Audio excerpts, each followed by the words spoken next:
Hello, friend. Welcome to Sleepy Old World. Settle in, get comfortable, because tonight we're stepping behind walls that few were ever allowed to see, into a world kept quiet for over a century. Just a small moment before we begin. If these gentle evenings have become a comfort to you, subscribing would mean more than you know. And if tonight helps ease your mind towards sleep, a like really does keep this little channel going.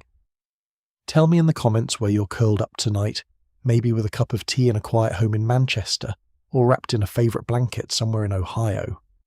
I read every single one, truly. It means so much to me. All right, love, pull that blanket up close. Let's begin. In the great households of this era, royal ones included, the servants who lived below stairs had their own seating order at their own dinner table in their own hall, completely separate from the family upstairs, and that order was enforced with a kind of seriousness that is almost hard to believe now. A lady's maid outranked a housemaid, a valet outranked a footman, though ask anyone who actually lived through it, and they would tell you the gap mattered far more in the servants' hall than it ever did on paper. The housekeeper and the steward, the two most senior people in the entire below-stairs hierarchy, were so conscious of their relative standing that there are records, real ones, of senior servants in grand English households resigning their positions, walking out for good, over being seated one chair too low at that table. Not because of the wage, not because of the workload, because of the chair. I find that detail almost unbearably human, and we are going to come back to it tonight, because once you understand why that chair mattered so much, you understand the entire invisible machine that kept a castle like Windsor running. It is not yet 5 a.m, and somewhere deep inside the thick stone walls of Windsor Castle, long before the first grey light has touched the flag on the round tower, a young woman is already awake. She's already dressed. She's already moving up a back staircase so narrow that her shoulders nearly brush both walls at once, a candle lamp swinging gently from one hand, throwing a small warm circle of light across stone steps worn smooth by feet exactly like hers going back 100 years before her own.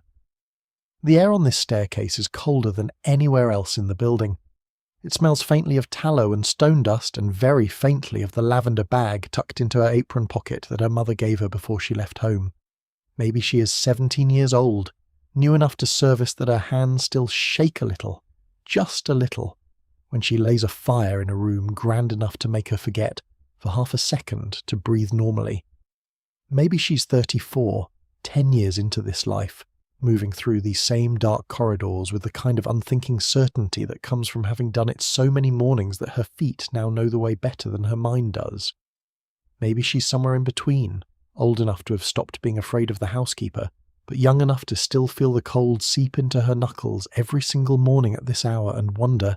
just for a moment, how many more years of this her body actually has in it. Here is the thing that sits underneath everything we're going to talk about tonight. The detail I want you to hold on to. This is, by any measure, the grandest residence in the entire country.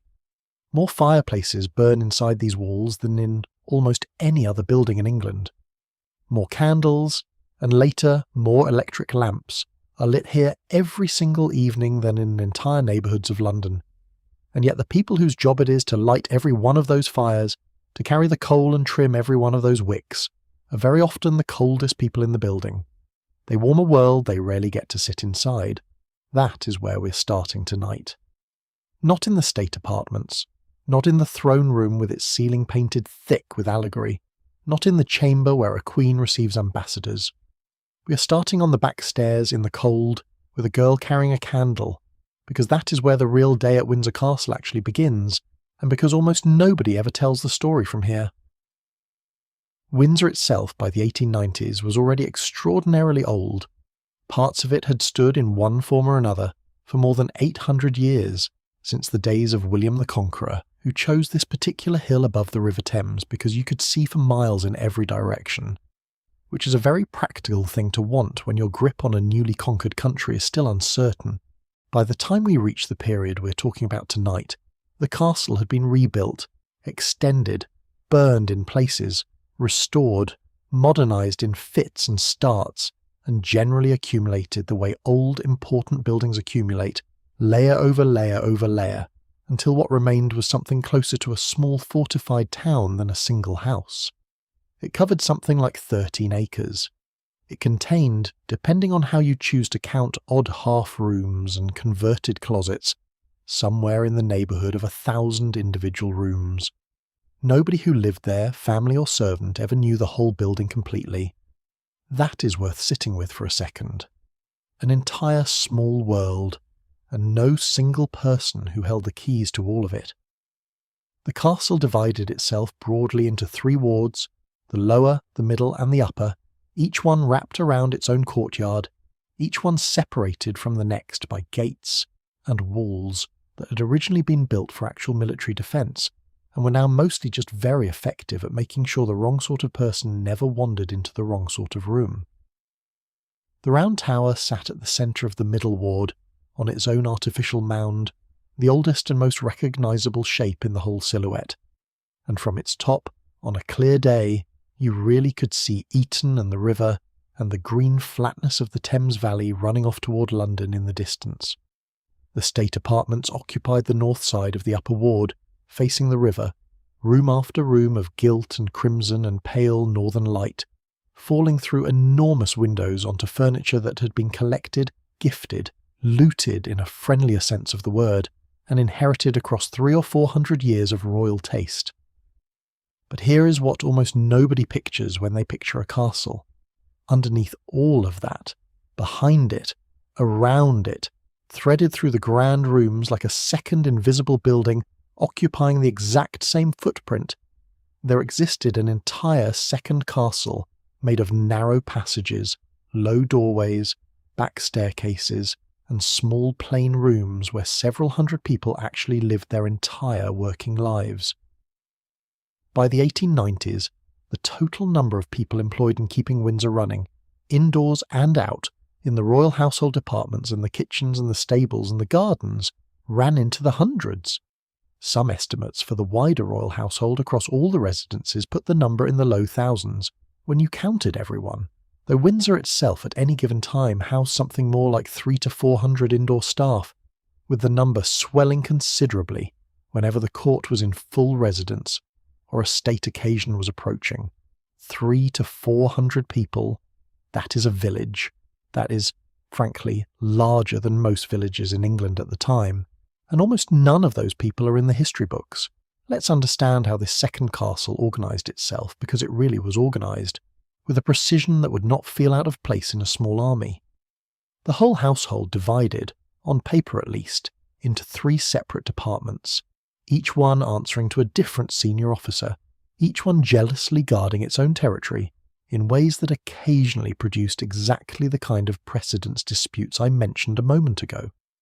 There was the Lord Chamberlain's department, which handled ceremony, entertainment, and anything touching the more public glittering face of royal life. There was the Master of the Household's department, which ran the actual domestic machinery, the food, the cleaning, the 1,000 daily tasks that kept human beings fed and warm and clothed. And there was the Lord Steward's department, older and somewhat more ceremonial by this point, still nominally responsible for the kitchens and the cellars, though by the 1890s a great deal of the practical authority over those areas had quietly drifted toward the master of the household's people instead, the way authority does drift, slowly and without anyone formally announcing it. Underneath those 3 grand titles sat the people who actually did the work, and their job titles alone tell you something about how finely sliced this world was. There was a housekeeper, a formidable woman in her own right, who ruled the female indoor staff with an authority that within her sphere genuinely rivalled or exceeded that of most men in the building. There was a steward or comptroller handling supplies and accounts. There were footmen, ranked among themselves by height and seniority, the tallest and most impressive often given the most visible duties, because appearance, in this world, was itself a kind of labour. There was a page of the back stairs, whose entire job was managing the unglamorous logistics of moving things, people, messages, hot water, through the private corridors without ever being seen doing it in the wrong place. There were still room maids, laundry maids, kitchen maids, scullery maids, each rank distinct, each with its own uniform, its own wage, its own narrow ladder of advancement that a woman might spend her whole working life climbing one careful rung at a time. And then there was the bell system, which I think is genuinely one of the most fascinating physical objects in the entire building, because it tells you in brass and wire exactly how this world was meant to feel from both directions at once. In the housekeeper's room, or somewhere similarly central below stairs, there hung a large wooden board studded with small brass bells, each one labelled, each one connected by a long wire running up through the walls to a pull cord beside a fireplace or a bed somewhere in the grand rooms above. When a member of the family pulled that cord, a specific bell on that board would ring, and more cleverly than that, a small indicator above the bell. Sometimes a numbered disc or a little vibrating flag would keep moving for a few seconds after the bell itself had gone quiet, so that even if nobody happened to be standing in the room at the exact moment of the ring, whoever walked in next could glance up and know precisely which room had called, and roughly how long ago. Think about what that object actually means for the person standing below it. It means that at any hour, day or night, a sound might come, and when it comes, it must be answered, and the speed and grace of that answer is itself being silently judged. It means a kind of permanent low hum of readiness running underneath every single thing a servant does, whether they are eating their own dinner or mending their own stocking, or, very occasionally, sitting for 5 stolen minutes by their own small fire. The bell does not care what you are doing. The bell simply rings, and you go. I want to be honest with you about something. It would be easy to tell this story as pure tragedy, all suffering, no light at all, and that would not be true to what we actually know. Plenty of these positions, particularly the senior ones, were genuinely sought after, genuinely respected within their own world, genuinely a source of real pride and real security in an era when economic security for working people was rare. A housekeeper at Windsor, or a senior valet, or a head chef, held a position that conferred actual status, actual comfort relative to most of the country, a warm bed, 3 solid meals, a wage that, however small it sounds to us now, was reliable in a way that almost nothing in the wider economy was reliable. This is not a simple story. It never is. But it is also true, plainly true, that the comfort of the family upstairs and the well-being of the people below stairs were not the same project,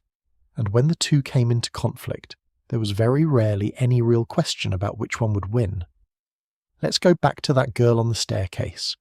because by now she has reached the top, and her actual work for the morning is about to begin, and the details of it are where this story really lives. Her first task, before almost anything else, is fire.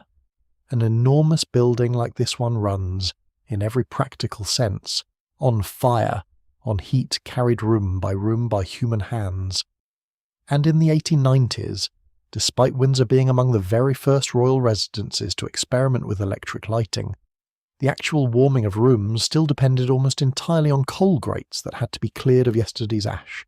relayed with kindling and fresh coal, and lit fresh every single morning before the family's day could properly start. She kneels in front of a cold, dead grate, in a room she is not permitted to linger in, not permitted to admire, not permitted, really, to be noticed inside at all. The fender comes off first. The cold ash gets swept into a metal pail, and this part matters more than it sounds like it should,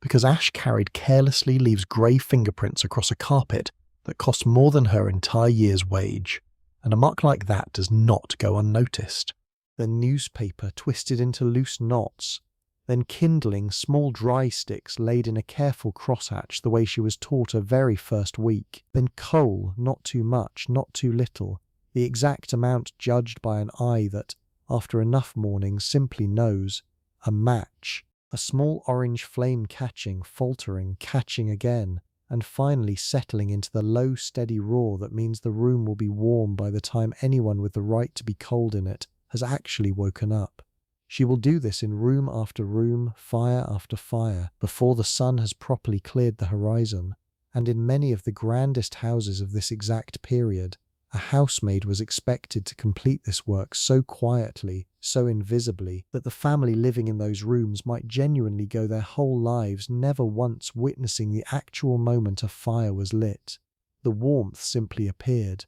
That was the entire point. Carrying water came next, and this is the part of below-stairs life that I think genuinely shocks people the most when they hear the actual numbers. There was no running hot water reaching most of the bedrooms in a building like this. Not yet, not reliably, not in the 90s. Hot water for washing, for shaving, for the great elaborate baths the family took, had to be heated in the kitchens or in small boilers tucked into back passages, and then carried by hand in heavy copper or tin cans up flight after flight of stairs, often the narrow back stairs rather than the grand front ones, to every single room that needed it. A full can of hot water is heavy, carry 2 of them, 1 in each hand, up 4 flights, twice, 3 times, 4 times before breakfast is even served, and you start to understand why so many domestic servants of this era, women especially, suffered from chronic back pain, swollen joints, and a particular kind of permanent exhaustion that the medical writing of the time rarely bothered to name because it was simply considered the ordinary cost of the job. And all of this, every bit of it, had to happen according to one unbreakable rule that shaped the entire physical geography of the castle,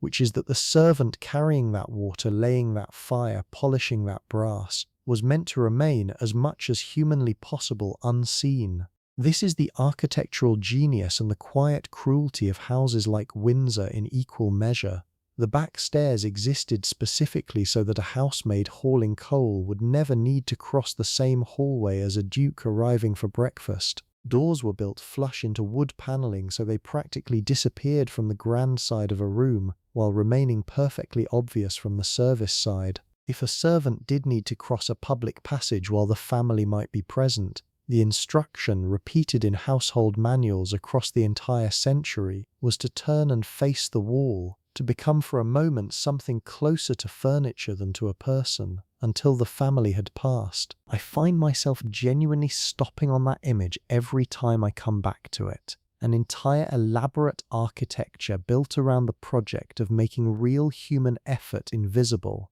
so that what arrived in the family's rooms each morning, the warmth, the hot water, the gleaming brass on the door handle, would feel less like labour and more like simply how the world naturally was for people of that rank. Of course, it was not how the world naturally was. It was built every single morning by hands that were not supposed to be seen building it. The housemaids were not alone in this invisible architecture of effort. Down a different staircase, in a different wing entirely, a different kind of morning was already in motion, because while the fires were being laid and the water was being carried, the kitchens of Windsor Castle had in a very real sense never actually gone fully quiet at all. Royal and aristocratic kitchens of this period ran on a strict and almost theatrical hierarchy of their own, one that mirrored in its own way the rigid ranking of the household above it. At the very top sat the head chef,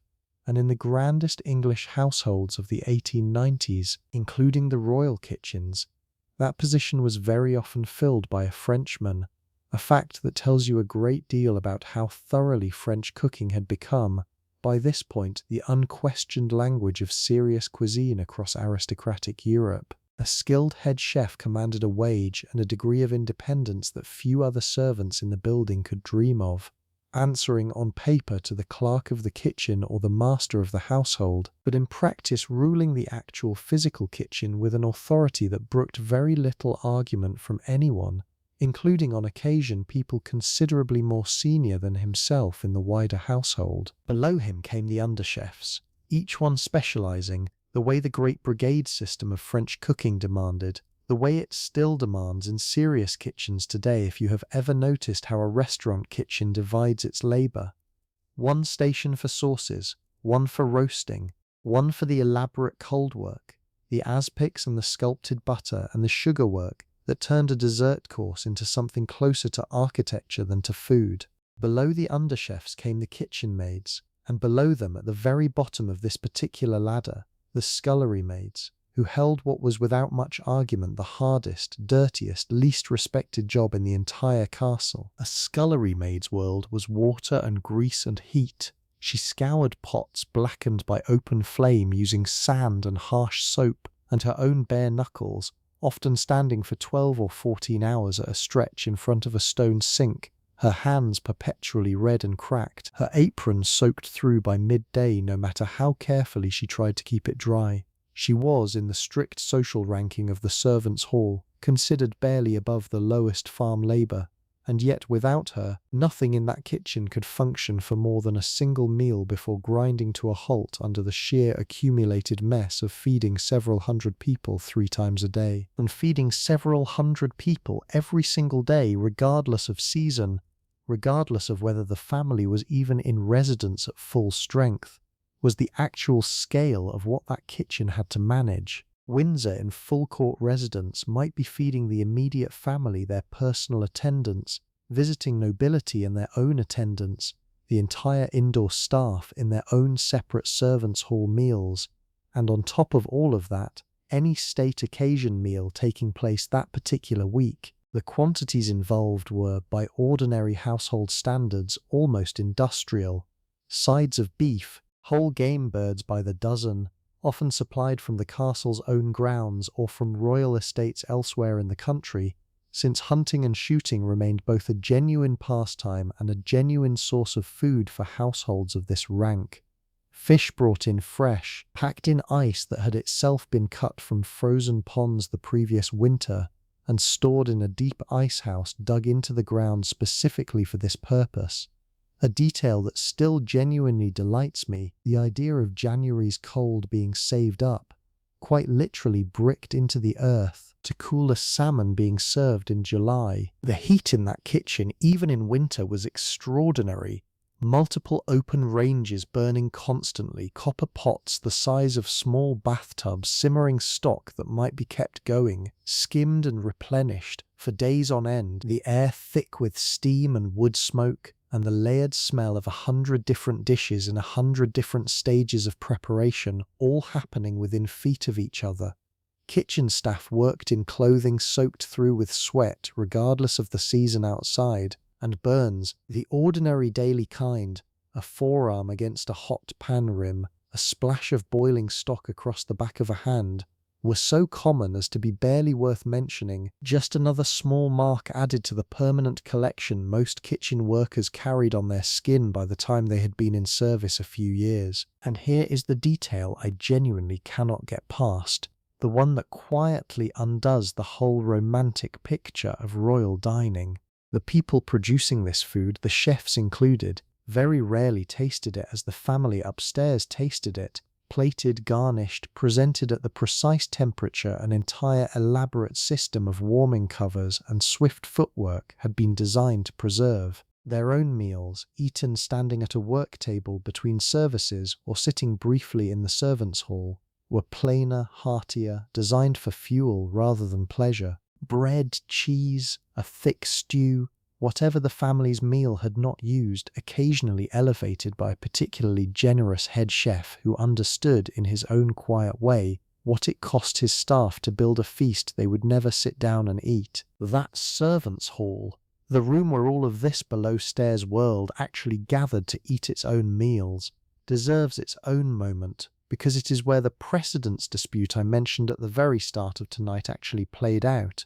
And once you have seen the room, the whole thing makes a different kind of sense. The servants' hall at Windsor was a long, plain room, nothing like the gilded spaces above it, furnished with a heavy communal table, simple benches, a few framed prints on the walls, and a fireplace that was at least reliably kept warm, since this was the one room below stairs where comfort was considered genuinely necessary rather than an afterthought. Meals here happened at fixed hours, the senior staff seated at the head of the table nearest the fire, the most junior staff, the youngest hall boys and scullery maids, seated furthest away, nearest the draught from the door, and the order of those seats who sat where relative to whom was not casual. It was in households of this rank across the entire country treated with an almost diplomatic seriousness, because that seating order was the one visible, daily, undeniable confirmation of exactly where you stood in a world that otherwise offered very few ways to measure your own worth. A lady's maid,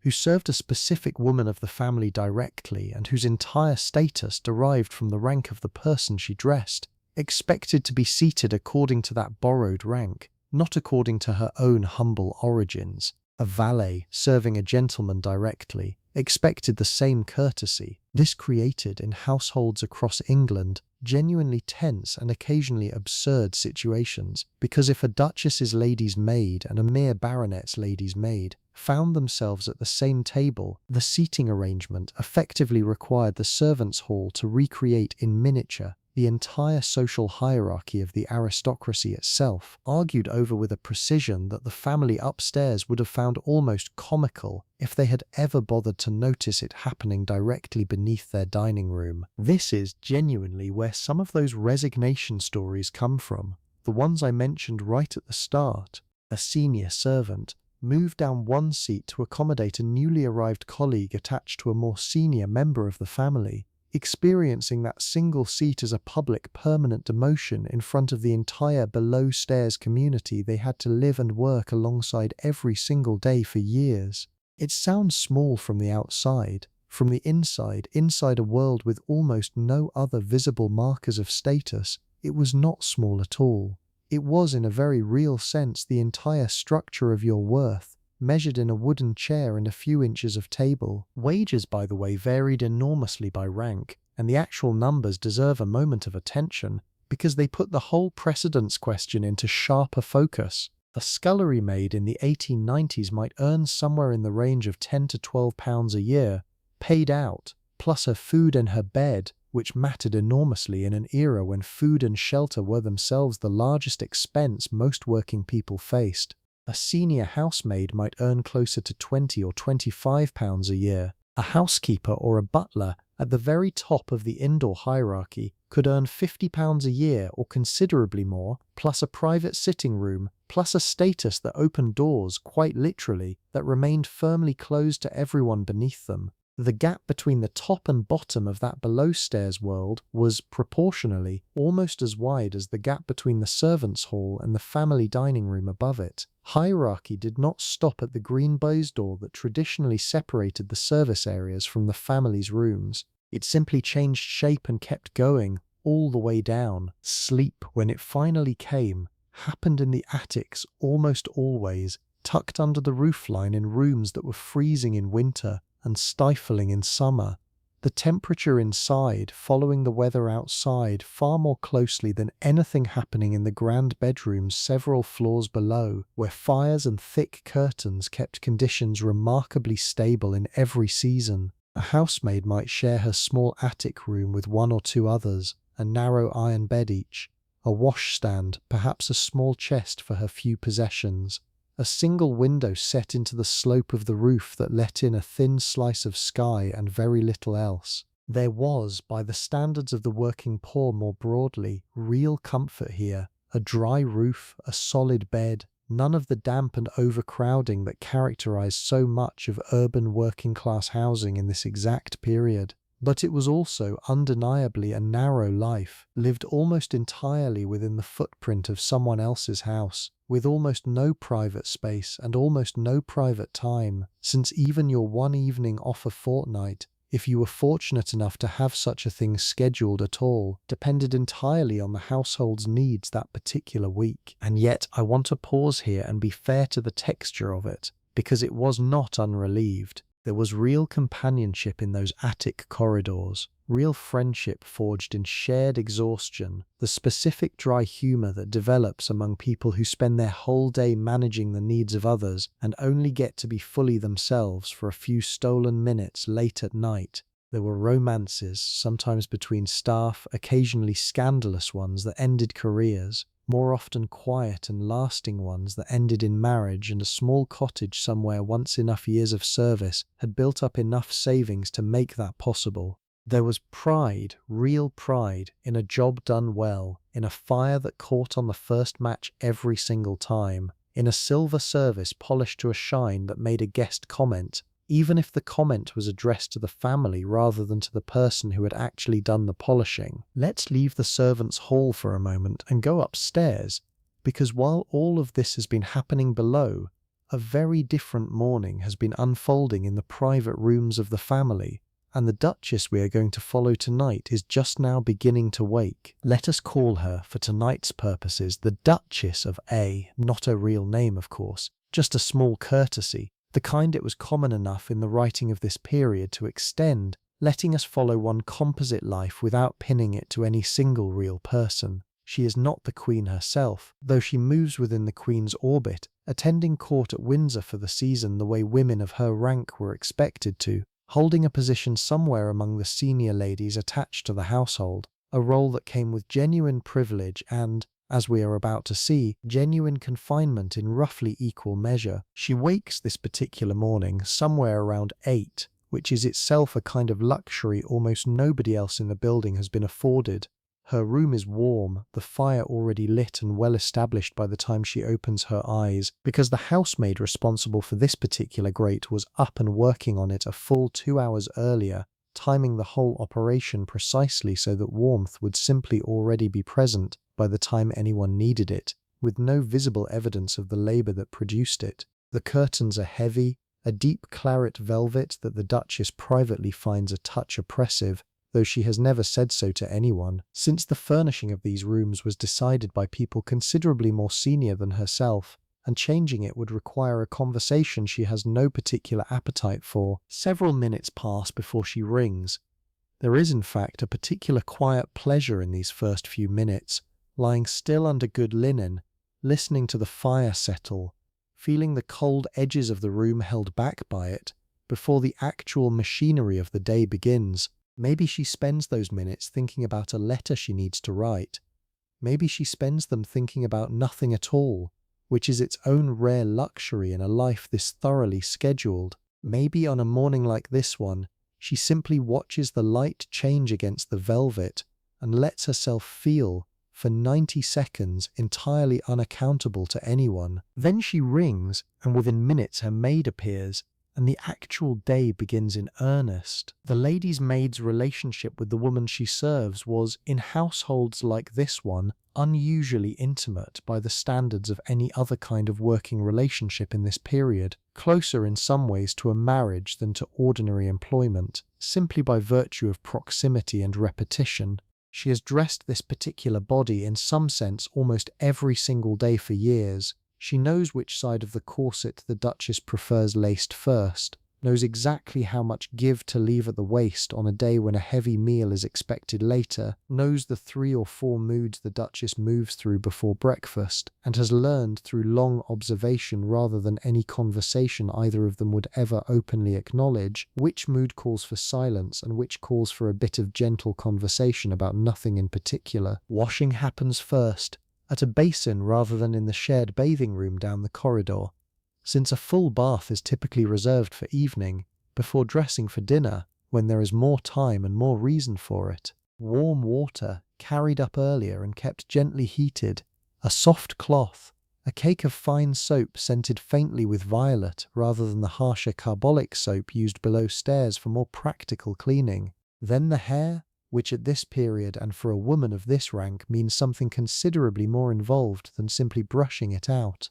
Long, slow strokes first, to distribute the oils and smooth the strands from root to end, followed by the actual construction of the day's style, pinned and shaped according to whatever fashion currently dictated for daytime wear, something gathered and controlled rather than elaborate, since the truly intricate evening styles would wait for later, when the lighting and the occasion both called for more drama. Dressing itself, for a woman of the Duchess's rank in the 1890s, was a genuinely layered architectural undertaking, and I think we should walk through it slowly, because the sheer number of separate garments involved tends to surprise people who only picture the finished silhouette. Underneath everything came a fine linen or silk chemise, soft against the skin, followed by drawers, followed by stockings held with garters above the knee. Then the corset, the single garment most associated with this entire era, laced firmly though by this point in the century, by the 1890s, not nearly as severely as the earlier Victorian decades had sometimes favoured, since fashion had begun, slowly to shift toward a slightly more natural waist for daywear, though evening occasions still called for considerably more constriction than most modern bodies would tolerate without complaint. Over the corset came a corset cover, then one or two petticoats depending on the weight and cut of the day dress, sometimes a bustle pad or structured underpinning if the silhouette of the season called for fullness at the back. And only after all of that did the actual visible dress go on, fastened with a long row of small hooks running up the back that absolutely required a second pair of hands, which is itself a small telling fact about this entire world. A woman of the Duchess's rank, for all her wealth, for all her apparent power over the household around her, could not physically dress herself without help. The luxury and the dependence were, in this very literal sense, sewn into the same garment, and here quietly sits the detail your eye might slide right past if nobody pointed it out.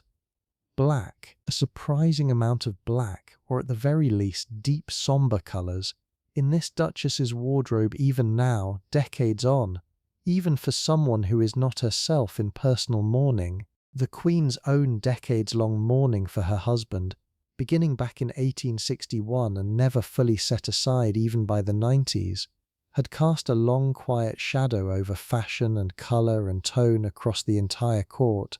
and a household attending the Queen learned, over years, to dress with a certain instinctive restraint in her presence, whatever brighter colours might be worn elsewhere, at other houses on other occasions.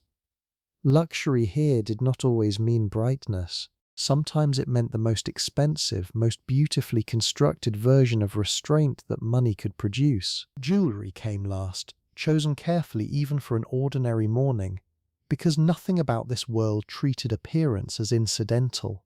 A brooch, perhaps, pinned at the throat, a pair of earrings suited to daytime rather than the more elaborate pieces reserved for evening. The Duchess's own jewel case sat locked in a drawer of her dressing table, though the truly valuable pieces, family pieces, anything with real historic weight, were generally kept in a more secure location entirely, brought out only when needed and returned promptly afterward under careful watch, since theft, while rare, was not unheard of, and the consequences of losing a piece with generations of family history attached to it would have been social as much as financial. Breakfast for the Duchess happened in her own sitting room rather than in any grand communal dining space, a small private luxury that the household generally extended to senior women of rank, sparing them the slightly more performative atmosphere of a shared breakfast table until later in the day, if at all. Tea, toast, perhaps a soft-boiled egg, fruit if the season and the castle's own glasshouses permitted it.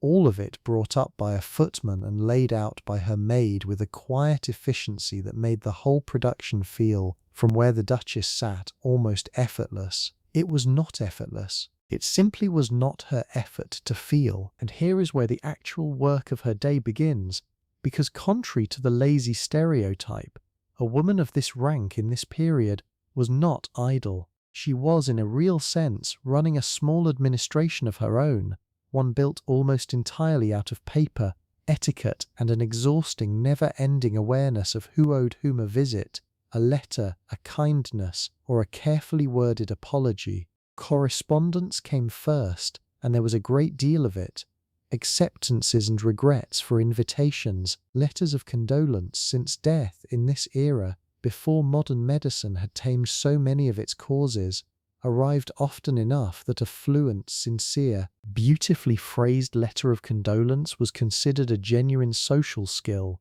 one some women were quietly admired or quietly criticized for depending on how well they managed it. Letters to families scattered across the country and occasionally across the wider world, since the aristocracy of this period was thoroughly interconnected by marriage across borders that meant very little to people of this rank, even as those same borders meant everything to the soldiers occasionally sent to defend them. She might write 5 or 6 letters before midday, each one calibrated precisely to its recipient, warmer here, more formal there, Never careless, because a careless letter from a woman of her position could do genuine social damage if it found its way, as letters sometimes did, into the wrong hands or the wrong drawing room conversation. This is the part of her labour that almost nobody then or now would think to call labour at all. It looked, from the outside, like simply sitting at a pretty writing desk in a beautiful room.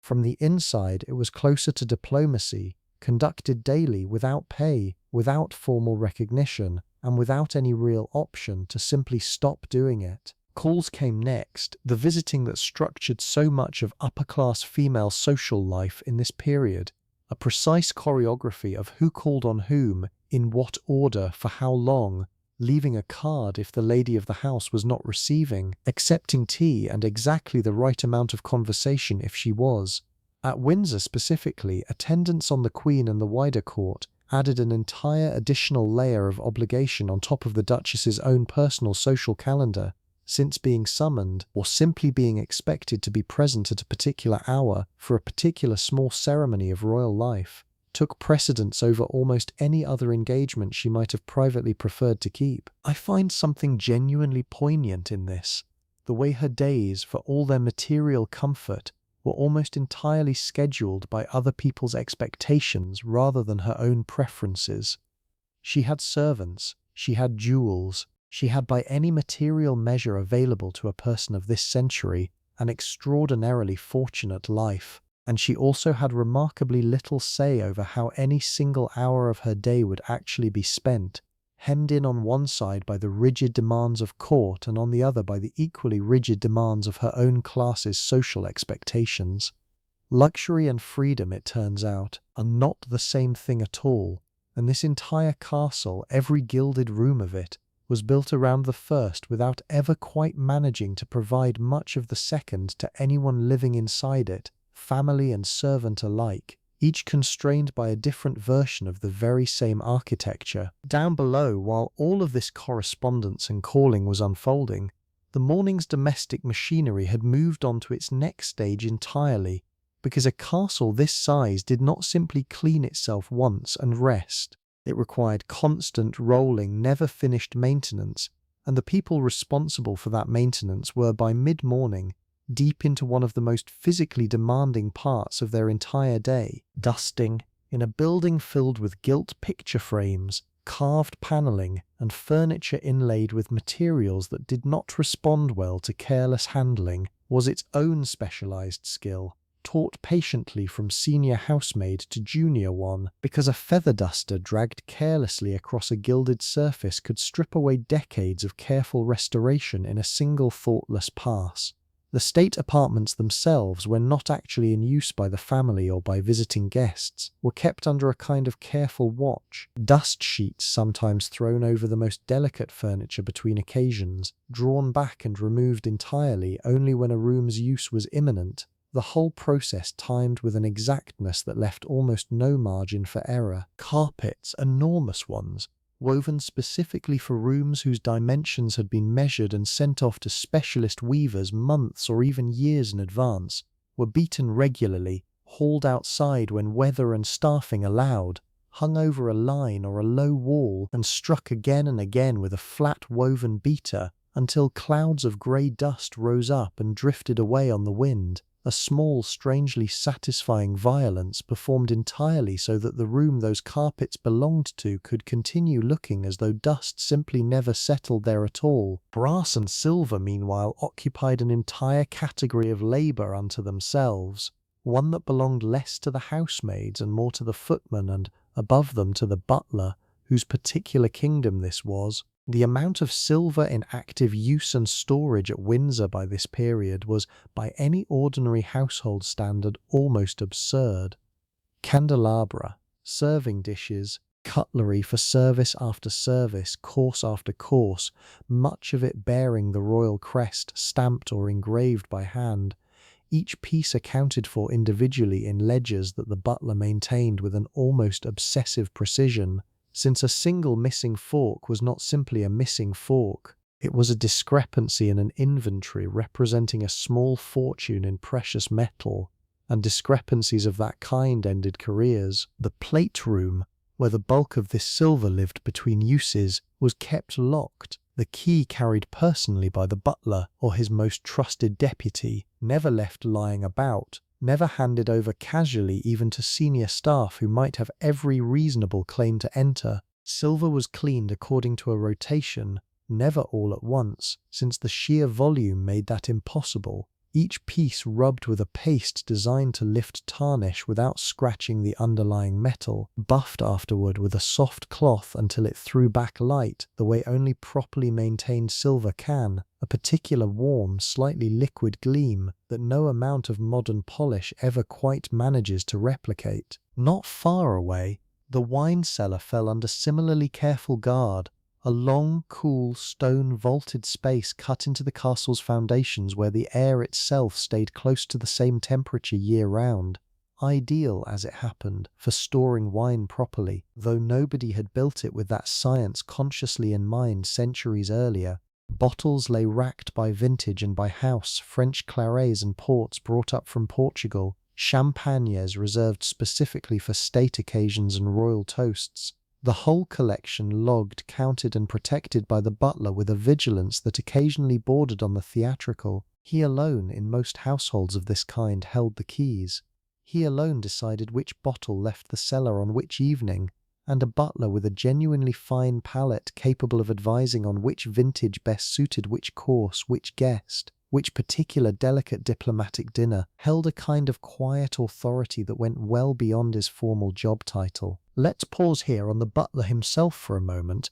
or rather let's not quite pause since we have not really started on him yet, but slow down, because his position sat in a strange, almost unique place within this entire hierarchy. He was unambiguously a servant, bound by the same fundamental rules of deference and invisibility that governed everyone below the green baize door, and yet he was also, within his own domain, something close to a small monarch commanding footmen, controlling access to the family's wine and silver and ceremony, occasionally consulted by the family themselves on questions of taste and arrangement that they would never have thought to ask a housemaid. A good butler at a great house like Windsor could expect, over a long and successful career, real comfort, real respect among his peers, and a retirement, if he managed his finances carefully across decades of service, that put him in a genuinely different economic category than almost anyone who had started out beside him in the servants' hall 30 years earlier. His footmen, by contrast, occupied a much more visibly decorative role,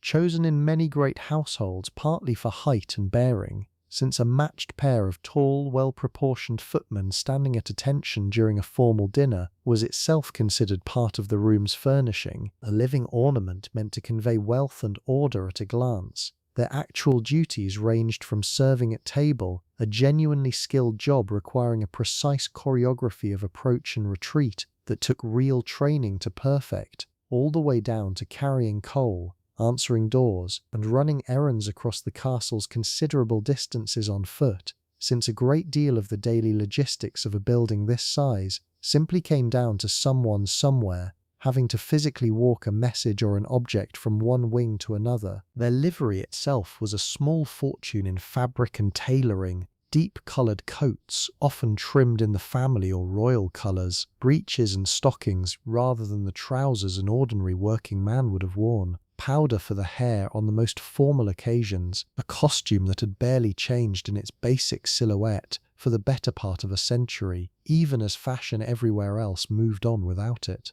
A footman dressed this way at the end of the 1890s was, in a real sense, wearing a kind of living fossil, a deliberately preserved image of an earlier, more ornate era, kept alive specifically because grandeur in households like this one depended partly on visibly refusing to modernize certain things even while quietly embracing modernization everywhere else it was useful. And that contradiction shows up nowhere more clearly than in the castle's lighting, which is one of my favourite small details in this whole story, because Windsor was actually genuinely ahead of its time here. Electric lighting had begun appearing in parts of the castle as early as the 1880s, generated by the castle's own small power station, one of the very first private electrical installations of its kind anywhere in the country, let alone in a royal residence. By the 90s, a number of the principal rooms genuinely glowed with electric light on certain evenings, a strange and wonderful collision of medieval stonework and brand new technology happening under the very same roof. Candles, even so, never fully disappeared, not for years yet,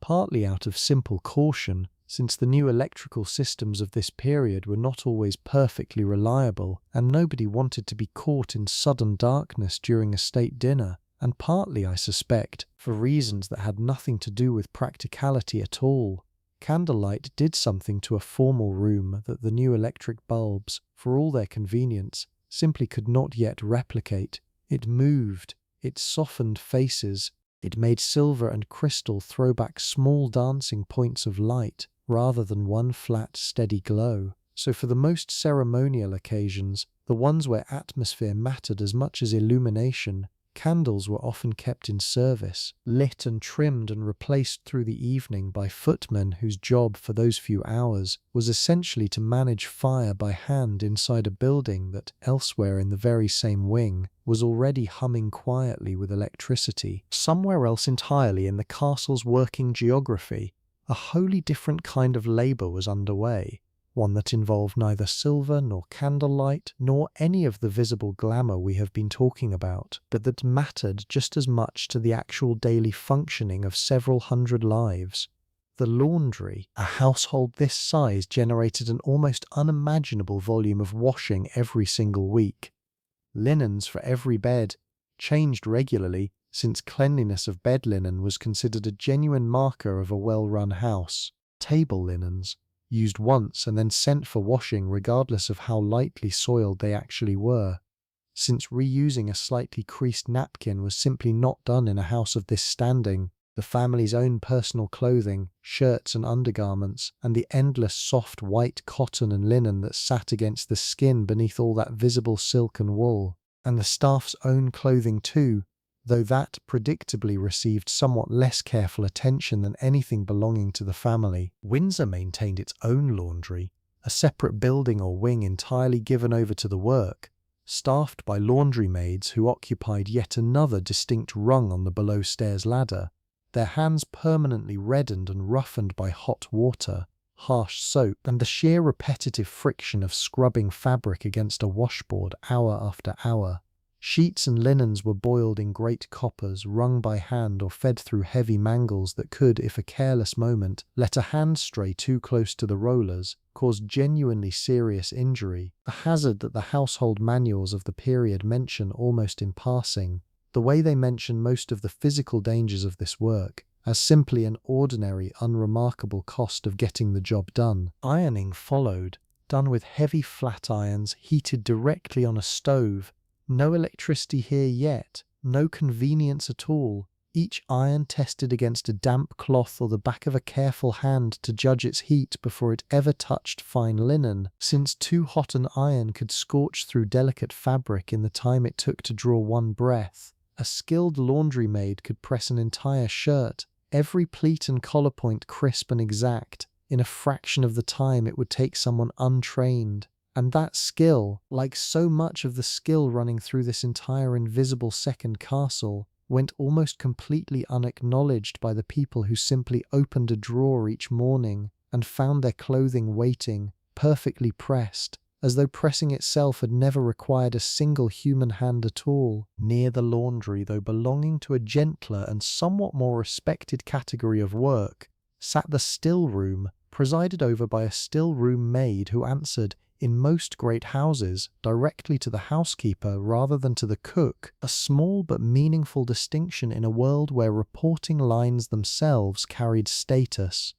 The still room handled preserves, jams put up in the late summer when the castle's own kitchen gardens and glasshouses were producing more fruit than could possibly be eaten fresh, cordials, and the household's tea and coffee stores, measured out and blended according to the family's particular preferences. It also handled, in households across this era, a surprising amount of basic home medicine, herbal preparations, simple remedies for headaches and minor ailments, since calling a physician for every small complaint was neither always practical nor, frankly always considered necessary when a competent still-room maid kept a well-stocked cabinet of her own. There is something almost domestic and tender about the still-room, tucked away from the grander theatre of the kitchen proper, smelling of sugar and fruit and dried lavender rather than roasting meat and wood smoke, and I think it represents a small pocket of genuinely satisfying, even pleasant work within an otherwise relentlessly demanding system.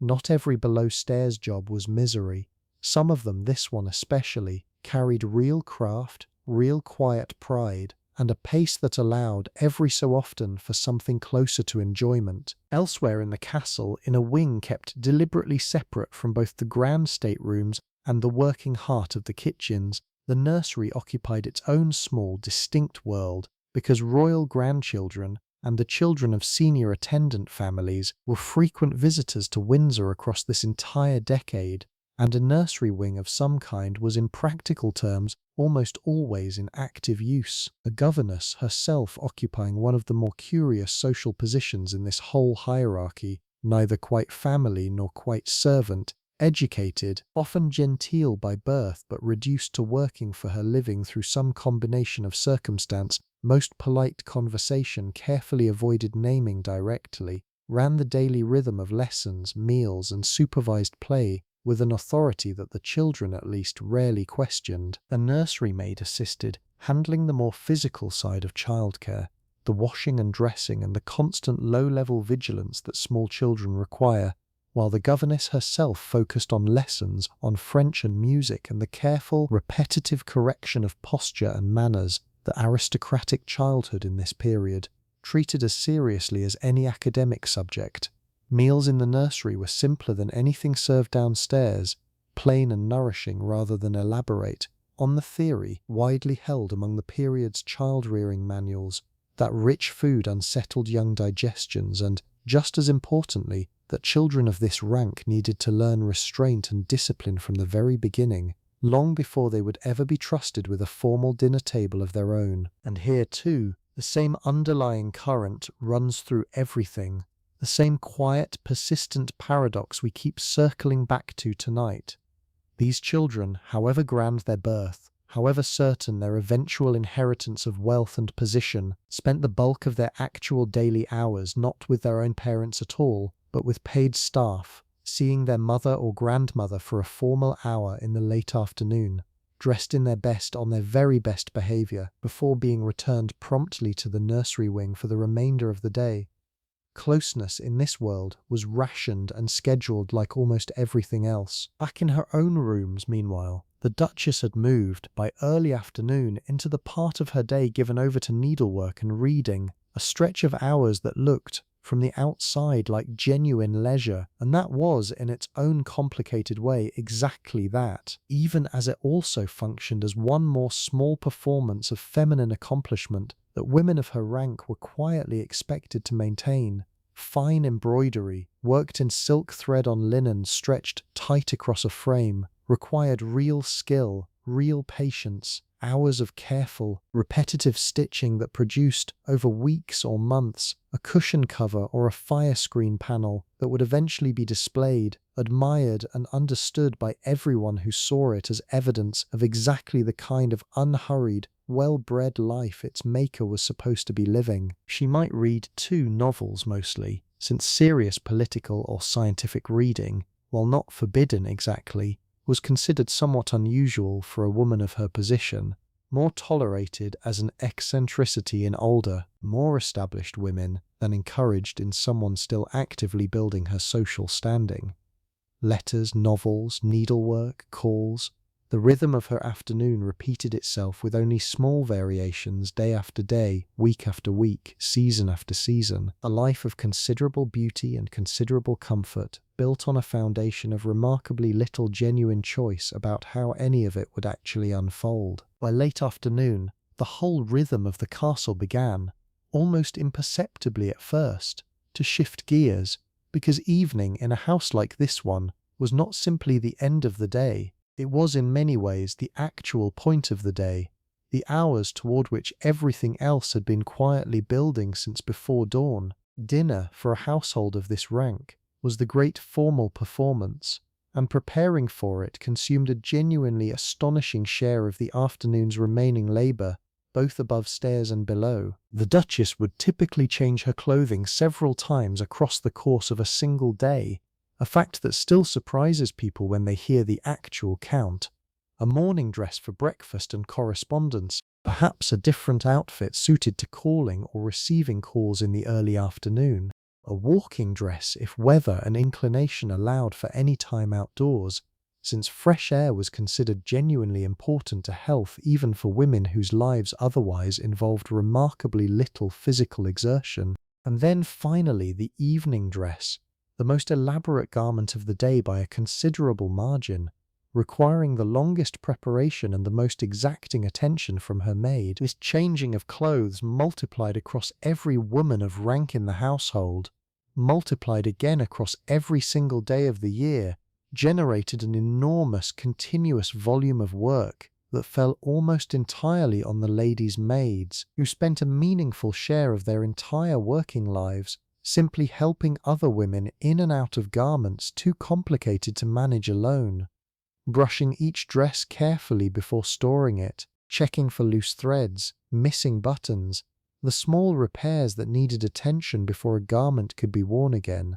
pressing where necessary, airing furs and heavier fabrics to keep them from developing the particular musty smell that damp English air could work into wool or velvet left folded too long without attention. The evening dress itself, when its moment finally came, represented hours of someone else's earlier labour condensed into a single finished object, a dressmaker's careful construction somewhere back in London, embellished further perhaps with the Duchess's own requested alterations, beading or lace added by a specialist seamstress. The whole thing finally arriving at this one specific evening as a kind of finished artwork that would be worn for perhaps 4 or 5 hours before being carefully removed again and returned to storage until its next appearance. The actual lacing of the corset for evening wear tighter than the daytime version, the careful arrangement of an elaborate hairstyle built up with false pieces and pins and sometimes small jeweled ornaments threaded directly into the hair itself, the final adjustment of jewelry chosen specifically to catch candlelight rather than daylight,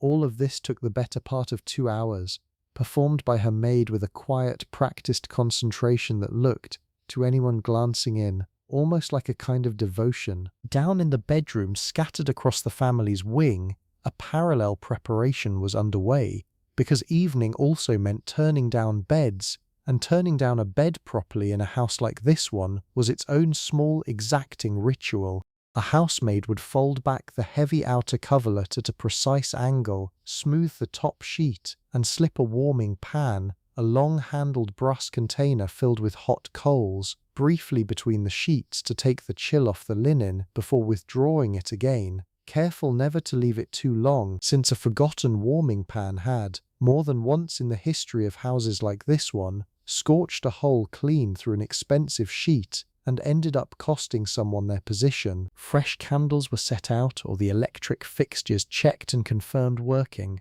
water carafes filled and placed within easy reach, the fire built up to burn steadily through at least the first few hours of the night, since a fire left to die out too early in a large stone room would let the cold back in faster than most people expect, given how thick these old walls actually were, and how poorly by modern standards they actually held heat once a fire stopped feeding them.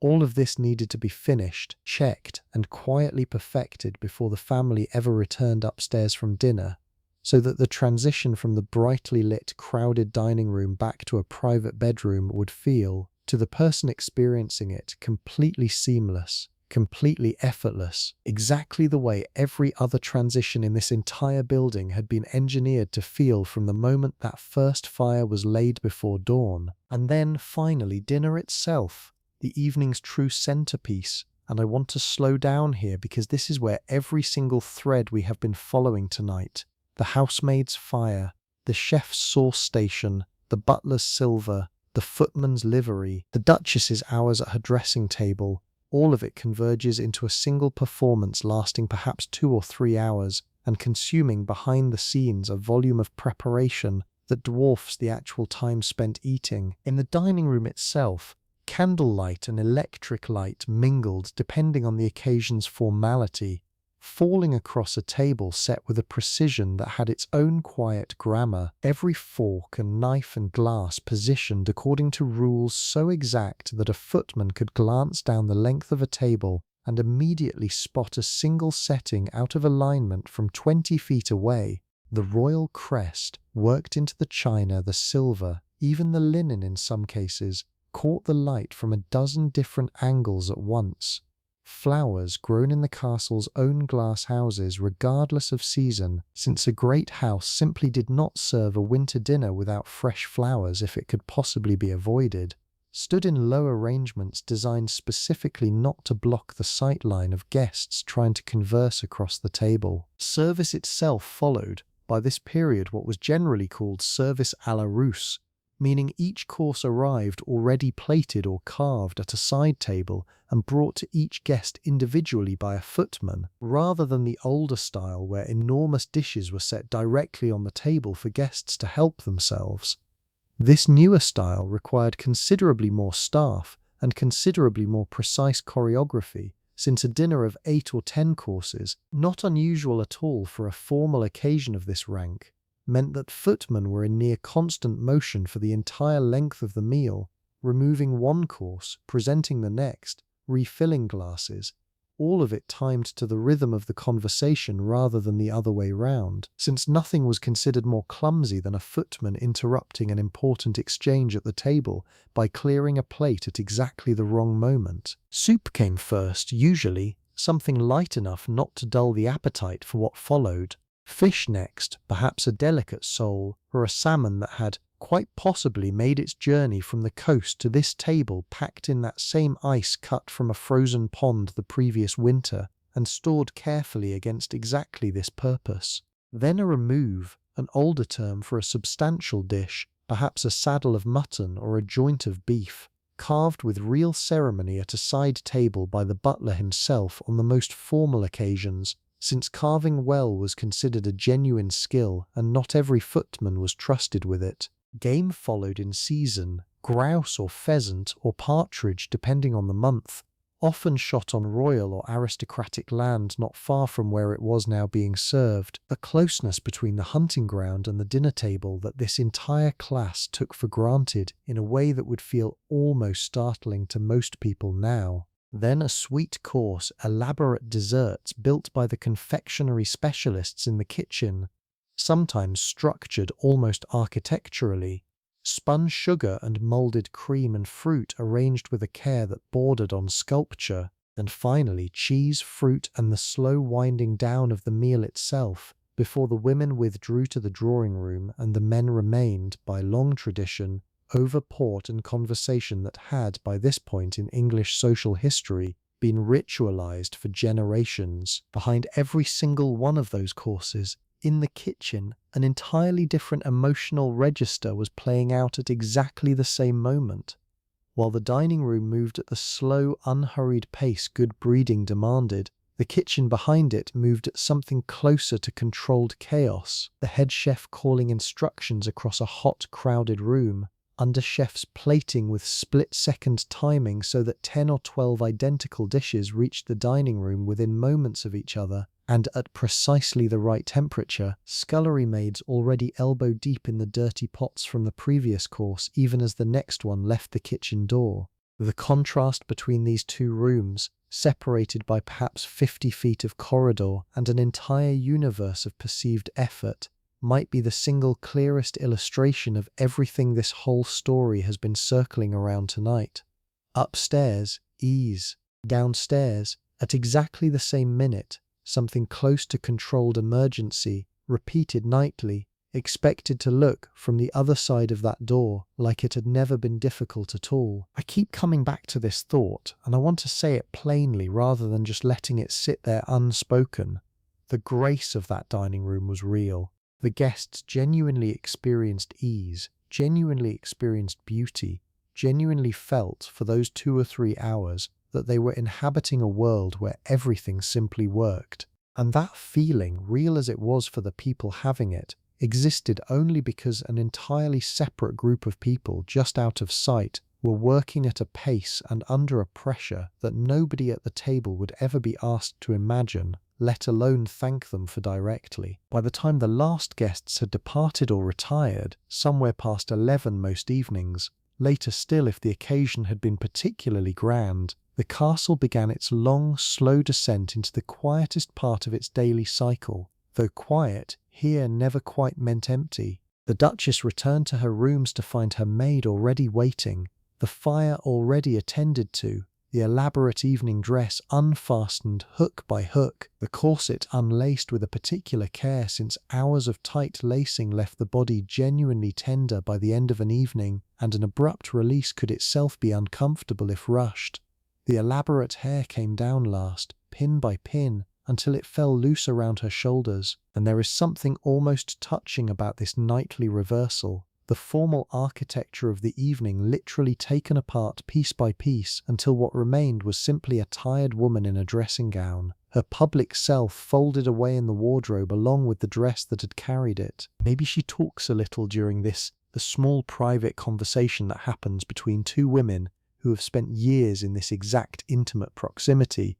comments about the evening, about a guest's strange remark, about nothing of consequence at all. Maybe she says almost nothing, too tired even for that, and her maid, reading the silence correctly the way she reads everything else, simply finishes the work quietly and withdraws. Either way, by the time the Duchess finally climbs into a bed already warmed hours earlier by a pan that has long since gone cold and been removed, her maid's day is still not actually finished, since clothing needs hanging, jewellery needs returning to its case, small final tasks that stretch her own working day later into the night than almost anyone in the family ever stops to consider. Elsewhere in the building, an entirely different rhythm governed the closing of the house. Footmen moved through the public rooms checking that fires had been banked properly, not extinguished entirely but reduced to a slow, safe smoulder that would hold through the night without risk, since fire remained, in a building largely constructed of stone but filled with centuries of wooden panelling, furniture and fabric,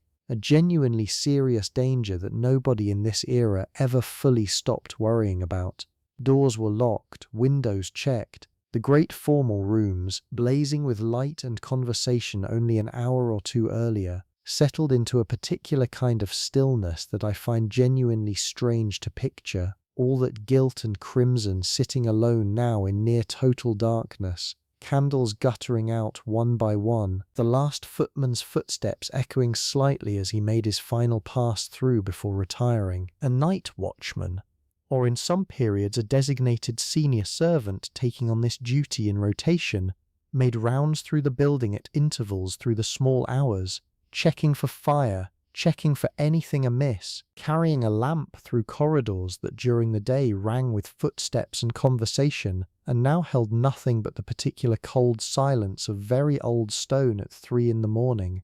Sit with that image for a moment. The same hallways that 12 hours earlier had carried housemaids hauling water and footmen running messages and a duchess walking to receive her morning callers, now held only one person, alone, a small circle of lamplight moving slowly past door after closed door, room after sleeping room, in a building large enough that an entire section of it might go unvisited by another living soul for the better part of an hour at a stretch. Below stairs, meanwhile, the servants' day was only now finally properly ending, hours after the family had retired, since plates from the late dinner still needed washing, silver still needed returning to the locked plate room, the kitchen still needed at least a rough clearing before the whole cycle would begin again in just a handful of hours. The youngest scullery maids, who had been on their feet since before 5 that morning, climbed those same narrow back stairs we started with tonight,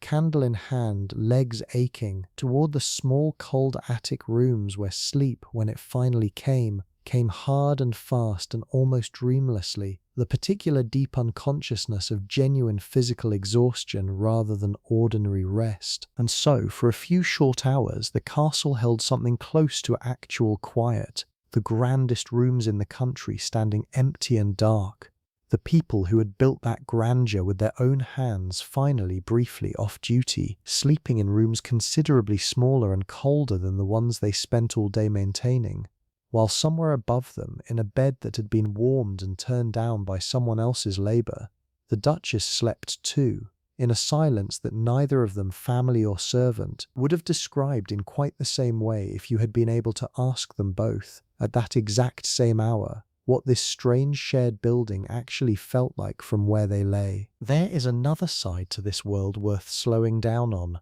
one that rarely makes it into the romantic version of castle life at all, and that is the question of what happened when a body finally simply gave out under the weight of all this labour. Service was hard on the body in ways that accumulated quietly over years rather than announcing themselves all at once. Housemaids developed chronic problems with their knees and their backs from years of kneeling at grates and bending over low fires. Laundry maids suffered from hands permanently roughened and sometimes cracked open by hot water and harsh soap, occasionally infected, occasionally bad enough to require a few days of rest that a less generous household would not have granted at all. Kitchen staff carried burn scars the way soldiers carried the marks of old wounds, small permanent reminders worn without much comment because everyone around them carried similar ones. A doctor was not summoned lightly.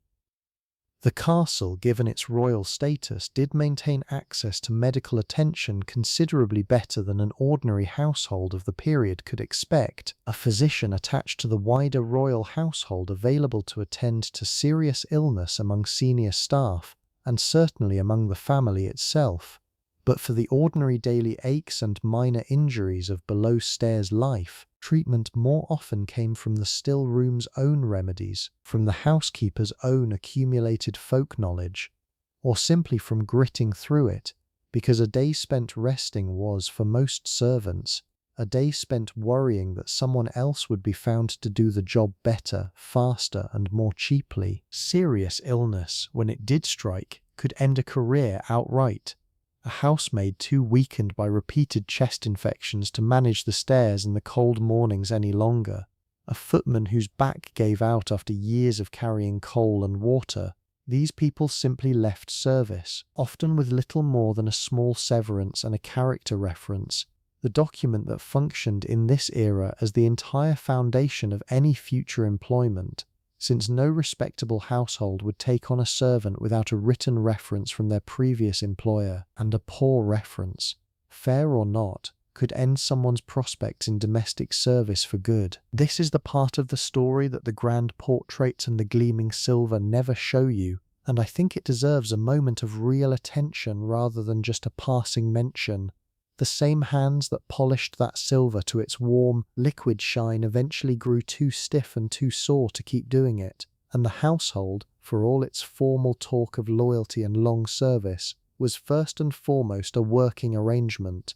one that could and did end the moment a body could no longer keep pace with what the work demanded. And yet, within this same hard structure, there existed a genuine and important exception, a position that offered something closer to real security and real authority, and that position belonged to the housekeeper. I want to spend a little time here because I think she is one of the most quietly remarkable figures in this entire world, and her story complicates the picture in exactly the way good history should. The housekeeper at a house of Windsor's standing held a position of authority that, within her own sphere, very few women anywhere in English society at this time could match. She controlled the household accounts for everything that fell under her domain, linens, provisions, the wages and discipline of every female servant beneath her, the hiring and firing of housemaids and kitchen maids and laundry maids alike, often with only nominal oversight from above. She was addressed, regardless of her actual marital status, as Mrs., a courtesy title granted automatically to housekeepers of this rank as a simple mark of seniority and respect, a small but telling detail about how thoroughly this world had built its own internal grammar of status, separate from and occasionally more generous than the rules governing the wider society outside the castle walls. She kept her own private sitting room, her own fire, a small island of genuine comfort and genuine privacy that almost no one else below stairs could claim. She held the keys, often literally, to the household's stores, sugar and tea and the more expensive provisions kept locked specifically because access to them was a form of power, and controlling that access was in turn one of the clearest ways her authority expressed itself day to day. New housemaids arrived at her door first, were interviewed, assessed, and trained according to her standards before they were ever trusted near a fireplace in a room the family actually used. A good housekeeper, the kind whose name might genuinely be remembered fondly by the women who trained under her, balanced this authority with something close to real maternal care, mentoring a frightened 17-year-old through her first terrifying weeks, teaching her not just the mechanics of the work but the unwritten rules of survival within this hierarchy, who to defer to, who could be quietly trusted, how to read the household's moods well enough to stay safely out of trouble. A poor one ruled through fear alone, and there are accounts enough from this period of housekeepers remembered with genuine bitterness decades later by women who had once served under them, to know that this position, like every position in this world, could be filled well or filled badly, with real consequences either way for the dozens of younger women whose entire daily existence sat under her authority. Let's step outside for a while, because everything we have talked about so far has happened entirely within the castle's stone walls, and a household this size also depended enormously on the land around it, on gardens and glass houses and a working farm that together kept this small indoor village fed and supplied with a freshness that no amount of money alone could have purchased from outside. The grounds at Windsor stretched out from the castle in a way that still genuinely surprises people who only picture the building itself. The long walk ran for nearly 3 miles, a straight avenue of elm trees, later replanted over the decades as disease and age took their toll on the originals, leading the eye and, on certain ceremonial occasions, an actual procession of carriages away from the castle toward a distant statue on the horizon. Home Park spread out around the castle's eastern and northern sides, partly farmed, partly kept as parkland, dotted with smaller royal residences and farm buildings, grazed by cattle and sheep that supplied a meaningful share of the meat that eventually made its way, by a much shorter journey than most great houses could claim, onto the dining table we spent so long describing a little while ago. A head gardener oversaw a small army of under-gardeners, themselves ranked, like everyone else in this story, by seniority and specialty, some responsible for the formal parterres close to the castle walls. Their clipped box hedges and bedded-out flowers changed seasonally with a precision that required genuine horticultural skill, others responsible for the kitchen gardens further out, where vegetables and soft fruit were grown in quantities sufficient to supply the kitchens fairly continuously through the warmer months. The glass houses deserve their own moment of attention, long ranges of glass and iron, heated by coal-fired boilers and a network of underground pipes where grapes, peaches and out-of-season flowers could be coaxed into producing fruit and bloom months before nature, left to its own devices, would ever have allowed it. I find something quietly remarkable in the sheer effort required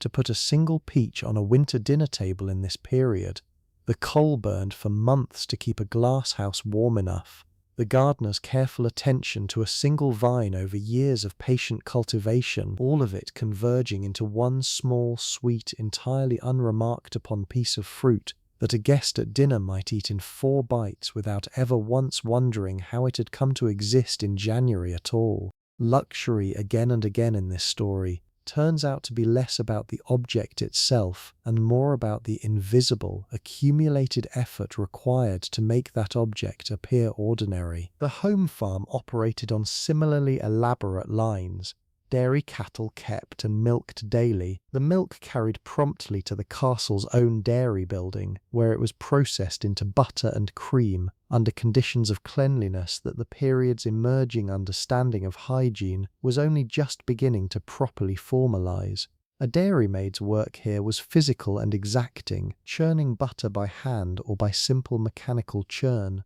judging the cream's readiness by feel and by sound, and by a kind of practiced instinct that no written instruction could fully convey to someone who had not spent years learning it directly from someone else's hands. Beekeepers, too, kept hives somewhere on the grounds, since honey remained, even in an era of increasingly available refined sugar, a valued and somewhat more prestigious sweetener, used in particular preserves and remedies that the still room maid favoured for their slightly old-fashioned, slightly more genteel association, and gamekeepers patrolled the wider estate, managing the pheasant and partridge populations that would eventually supply the game course we described earlier, a year-round occupation of breeding, protecting, and ultimately delivering up the birds at exactly the moment the shooting season and the dining calendar both called for them. All of this, the gardens, the farm, the glass houses, the hives, the game coverts, existed as one more layer of the same invisible machine we have been tracing all night. A vast coordinated effort spread out across acres of land and dozens of additional working lives, all of it converging, eventually, on a single table, a single dish, a single moment of ease experienced by people who would very rarely think to ask where any particular peach or pheasant or pat of butter had actually come from, or what it had cost, in human labour to arrive there looking so effortlessly perfect. Most days at Windsor followed something close to the rhythm we have been describing tonight,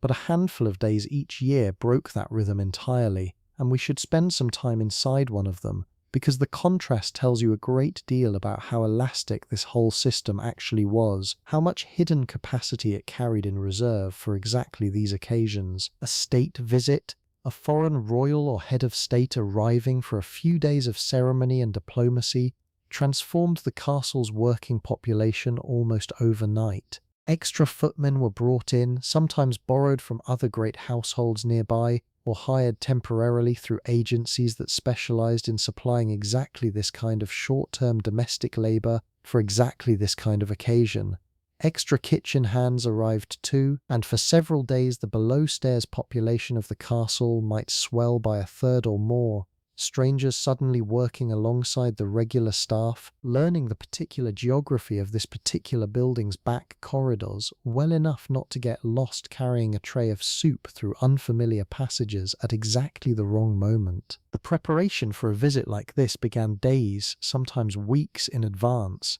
Rooms that might sit unused for months were opened, aired, dusted, and made ready, their dust sheets removed, their fires tested to make sure the chimneys still drew properly after a long period of disuse. The silver inventory was checked and rechecked.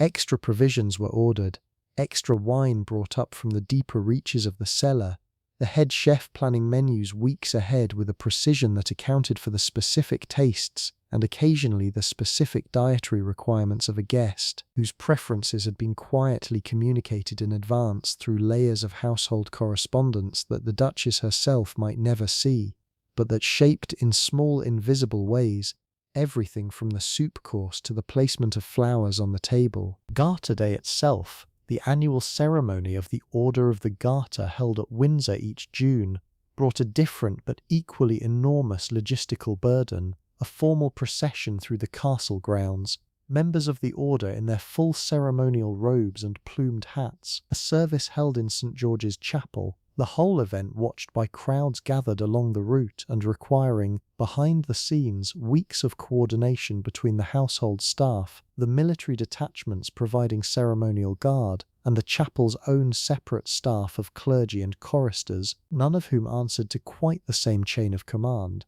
all of whom needed, somehow, to be coordinated into a single seamless afternoon. Ascot Week, falling each June just a short carriage ride from the castle, added its own seasonal pressure, since royal and aristocratic households across the district hosted house parties timed specifically around the race meeting, guests arriving for several days at a stretch, each one requiring a bedroom prepared, meals planned around their presence, transportation arranged to and from the racecourse itself. For the staff, weeks like this meant longer hours stacked on top of already long days, and very little acknowledgement beyond, perhaps, a slightly more generous than usual servants' hall meal on the final evening, once the last guest had finally departed and the household could, for a few days at least, exhale. I think what strikes me most about these occasions is how thoroughly they reveal the actual scale of effort that ordinary days had simply learnt to absorb quietly.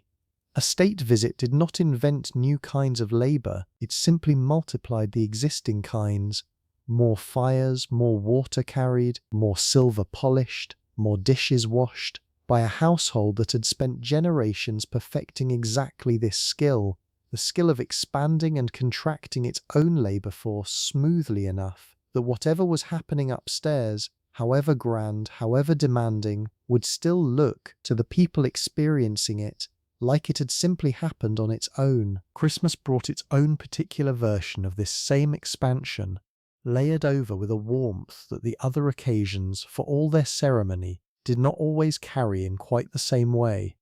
The custom of a decorated Christmas tree, embraced enthusiastically by the royal family decades earlier, and spreading rapidly through aristocratic and then middle-class households across the country, meant that by the 1890s, evergreen branches and a properly dressed tree were an expected part of the season's decoration at a house like Windsor. Candles clipped carefully onto its branches, and lit only under close supervision given the very real fire risk of open flame this close to dry pine needles. Holly and ivy were brought in from the grounds and worked into garlands along the mantelpieces and staircases, a task usually given to the younger footmen and garden staff working together for a few cheerful, slightly chaotic hours that stood out in the memory of more than one servant whose later recollections survive from households like this one as some of the genuinely happiest hours of the whole working year, a brief stretch where the labour itself carried a kind of festive pleasure rather than just exhausted obligation. Below stairs, Christmas dinner for the servants' hall was, in many great houses, a noticeably more generous affair than the ordinary daily meal, sometimes with a small gift or bonus distributed by the family as a gesture of goodwill, a tradition that, however small, was genuinely looked forward to by people whose working year offered remarkably few other moments of being specifically thanked. Let's think for a moment about time passing across an entire working life, rather than just across a single day, because the girl we met at the very beginning of tonight, climbing those narrow stairs with her candle, was not standing still in that moment. She was somewhere along a much longer arc, and that arc deserves tracing all the way out, because it tells you something true about how this whole system actually worked across decades, rather than just across a single morning. Most girls entering service in a household like this one started young, often in their early teens, sometimes as a kitchen maid or scullery maid in a smaller household first, gradually working their way, through patient years and good references, toward a position in a grander house, since the largest, most prestigious households generally preferred staff who already carried some training and some proven reliability, rather than absolute beginners. A girl who started as a scullery maid at 14 might, by her early 20s, have advanced to under housemaid, and by her 30s, with real luck and real skill and the right reference at the right moment, to senior housemaid, or even for the truly fortunate few, toward the lower rungs of a housekeeper's training. But the path narrowed sharply the higher it climbed, the way these paths always do. For every housekeeper presiding over her own sitting room and her own keys, there were dozens of women who spent their entire working lives as ordinary housemaids, never advancing beyond that rank, not for any particular lack of skill or effort, but simply because there were only ever a handful of senior positions available in any single household, and competition for them, among women who had often known each other and worked alongside each other for years, could be quietly fierce even as it was rarely discussed openly. Marriage, for many women in service, marked the natural end of this particular working life, since most great households of this era did not employ married women as indoor female servants, the assumption being that a wife's labour belonged, by social expectation if not by any formal rule, to her own household rather than to someone else's. A housemaid who married, often another servant, a footman or a groundsman or someone entirely outside the household altogether, generally left service for good at that point, taking with her years of accumulated savings, however modest, toward the small cottage and the new domestic life that marriage was expected to provide. For those who did not marry, or who chose for whatever private reason to remain in service across an entire working life, the question of what happened when the body finally could not keep pace any longer became considerably more pressing. Some great households, Windsor very much among them given its scale and its resources, did provide for long-serving staff in ways that smaller, less wealthy houses simply could not afford. A small pension, a cottage on the estate, a quiet retirement that acknowledged in some real if modest way decades of loyal service. This was not universal, and it was not guaranteed, and it depended enormously on the particular relationship between an individual servant and the family they had served, on whether that family happened to be the generous kind, or the kind that once a servant's usefulness had genuinely ended, simply let the relationship lapse along with it. I think this is worth sitting with honestly without either romanticizing it into a fairy tale of loyal old retainers cared for tenderly into old age, or flattening it into pure exploitation with no warmth or genuine relationship anywhere in it at all. Both things were true depending on the household, depending on the individual, depending on factors that had very little to do with fairness and a great deal to do with luck. Some servants genuinely were cared for, remembered fondly, visited in their retirement cottages by family members who had grown up under their care decades earlier. Others were simply replaced quietly by someone younger and cheaper, their decades of service ending with little more than a brief mention in a household ledger and a gap that closed over almost immediately, the way water closes over a stone. Here is what I keep coming back to, the thought that sits underneath everything we have walked through together tonight. This castle in the 1890s contained two completely real lives happening inside the very same walls, overlapping in space but almost never overlapping in experience, and neither version of that life was the whole truth on its own. The Duchess's life was genuinely privileged, genuinely comfortable by any measure available to a person of this century, and it was also genuinely narrow, genuinely scheduled down to the hour by other people's expectations, genuinely lacking in the kind of basic physical independence, the simple ability to dress herself, to wash her own hair, to manage her own day without an elaborate supporting structure of other people's labour, that we would now consider almost a baseline requirement of adult freedom. The housemaid's life was genuinely hard, genuinely exhausting, genuinely underpaid and under-acknowledged by almost any modern standard of fairness. And it was also, within its own world, capable of carrying real pride, real friendship, real moments of quiet satisfaction in work done well, real security against the much harsher uncertainties that working-class life outside a great house's walls so often involved. Neither truth cancels the other one out. That is, I think, the actual lesson sitting at the bottom of this entire story, if a story like this needs a lesson at all. We tend to want our history simple, the grand ones either glamorous heroes or oblivious villains, the working ones either noble sufferers or invisible footnotes, and the real texture of a place like Windsor in this exact decade resists every single one of those simplifications at once. There was beauty here, real beauty, candlelight on silver, a peach grown patient and slow through an English winter, a fire laid perfectly and lit on the very first match. And there was cost here too, real cost, paid almost entirely by people whose names rarely survive in any record beyond a wage book entry and, if they were fortunate, a brief mention in someone else's later memoir. Both things were happening at once, in the same rooms, by the light of the same candles, and I think that is worth sitting with for a moment rather than rushing past it towards something tidier. Let's go back one more time to where we began tonight, because I want to leave you somewhere quiet, and the place we started feels like the right place to return to. It is once again not yet 5 in the morning, though this time let's imagine it is several months later, the season having turned from whatever it was when we first climbed those back stairs together into something else entirely, the air outside the small attic windows carrying a different weight now, heavier and colder if it has become winter, lighter and already faintly warm at this hour if summer has come around instead. The castle does not know the difference, not really, not in any way that changes its actual rhythm. The same back stairs, the same narrow climb, the same cold stone underfoot regardless of what the calendar happens to say outside. A housemaid who may or may not be the same one we met before, since service is full of arrivals and departures that the building itself barely registers, is once again climbing toward a cold grate that needs to become a warm one before anyone upstairs has any reason to notice the difference.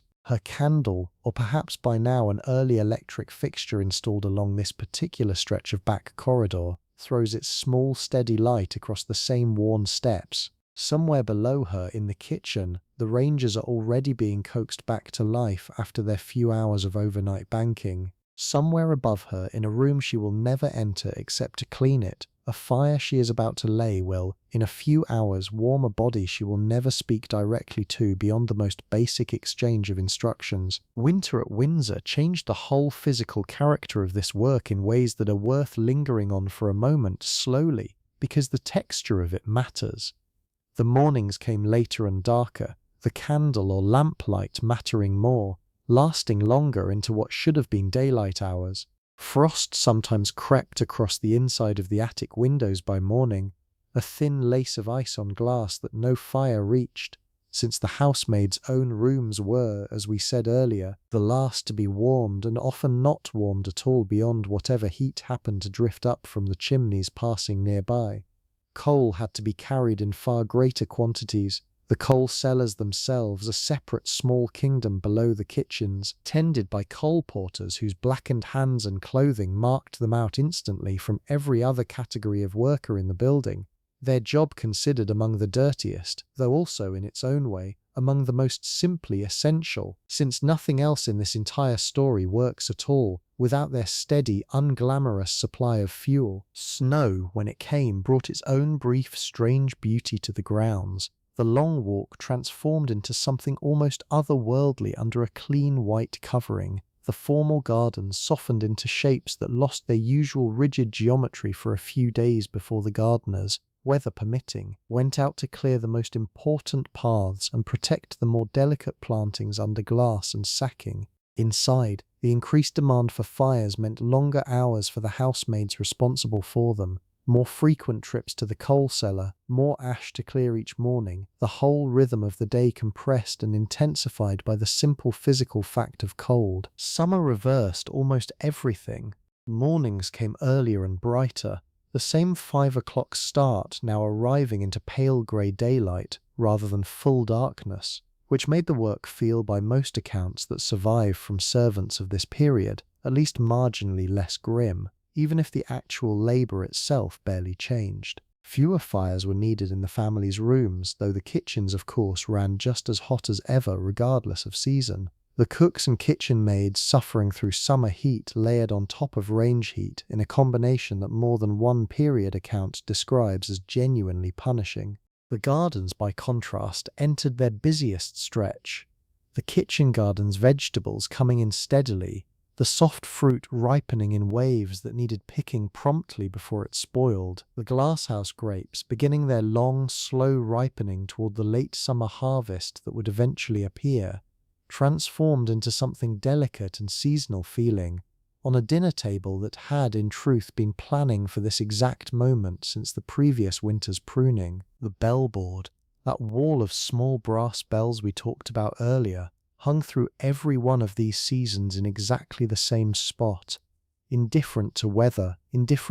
the hour was dark or light outside, its wires running up through walls that had stood through centuries of English winters and summers alike. I keep returning to that object in my mind, because it feels somehow like the truest single symbol of everything we have walked through together tonight. A simple mechanism, brass and wire, and a small swinging indicator connecting one person's passing whim, a desire for tea, a question about a letter, a sudden chill requiring an extra log on the fire, directly to another person's immediate, unquestioned obligation to respond. No conversation required, no negotiation,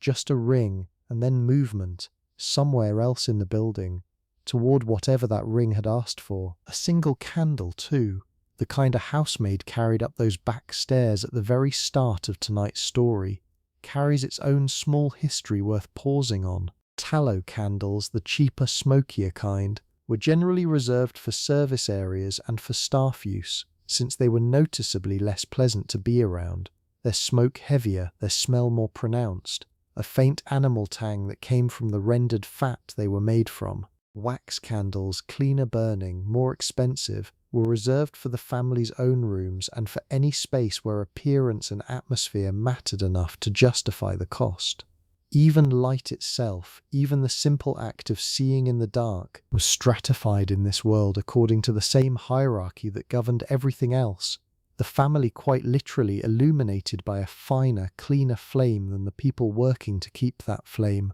and every other flame in the building properly supplied and properly trimmed. Let's slow down even further now, because I want to spend a little time just sitting inside this building at its quietest hour, with nothing in particular happening, no task to describe, no hierarchy to explain, just the place itself settling. At 2 or 3 in the morning, in the deepest part of the night, Windsor Castle made sounds that almost nobody awake to hear them would have called pleasant exactly, but that carried, I think, a kind of deep old comfort all their own, the sound of a genuinely ancient building simply existing through another night the way it had existed through thousands of nights before this particular one, old stone contracts slightly as it cools, and somewhere in the depth of those walls, a small settling creak might travel through a floor or a beam. The building's own slow breathing, audible only in the complete absence of any other competing sound. Wind, when it came off the river or across the open parkland to the west, found its way into certain old chimneys and certain ill-fitting window frames and produced a low, steady moan that generations of children, family and servant alike, had grown up hearing on the worst nights and had long since learned to sleep through without a second thought. The river itself ran close by, the Thames sliding past below the castle's rise toward London in one direction and toward the gentler countryside around Eton and beyond in the other, and on a still night, if a window happened to be cracked for air the way the period's health advice generally recommended, you might catch the faintest suggestion of moving water somewhere below the more obvious sounds of wind and settling stone, a sound so constant and so unremarkable to everyone who had lived here any length of time that it barely registered as a sound at all anymore, simply one more thread in the background texture of the place. A clock somewhere, one of the many the castle maintained, struck the hour, and then, a beat or two later depending on its particular distance from the first, another clock struck the same hour slightly out of sync. The small discrepancy between mechanisms, spread across a building this size, never quite resolved no matter how often someone was sent round to correct it. There is something almost comic in that small detail. The grandest residence in the country, and its many clocks could still never quite agree, across all that distance and all those layers of stone, on the exact same minute. The night watchman's lamp, moving slowly somewhere through a wing several floors away from where most of the sleeping household lay, would occasionally throw a thin, moving line of light briefly across a window pane visible from another part of the building, there and then gone again within a few seconds, the only visibly moving thing in an otherwise still landscape of dark stone and darker windows. Anyone glancing out from a sleepless bed at exactly the right moment might catch that small travelling light and understand, without needing to think about it consciously, that the building was being looked after even now, even at this hour, even while almost everyone inside it slept. And underneath all of it, the actual physical weight of the place itself. Walls in some sections 8 or 10 feet thick, stone quarried and carried here by hands that had died 7 or 8 centuries before anyone currently sleeping inside this castle had been born, holding the heat of yesterday's fires just long enough to ease the household gently through to the next morning's first new flame.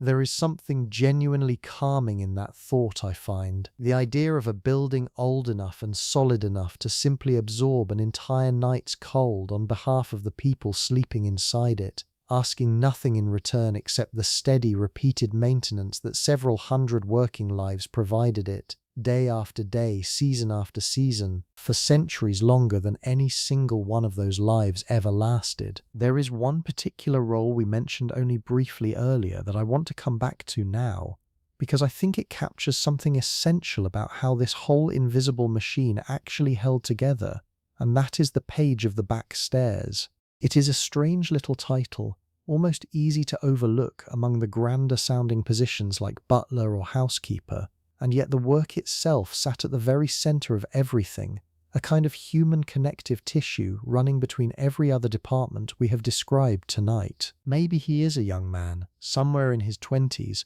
who started as a hall boy years earlier and worked his way up through sheer reliability rather than any particular flash of talent, the kind of steady, unremarkable competence that households like this one actually depended on far more than they depended on brilliance.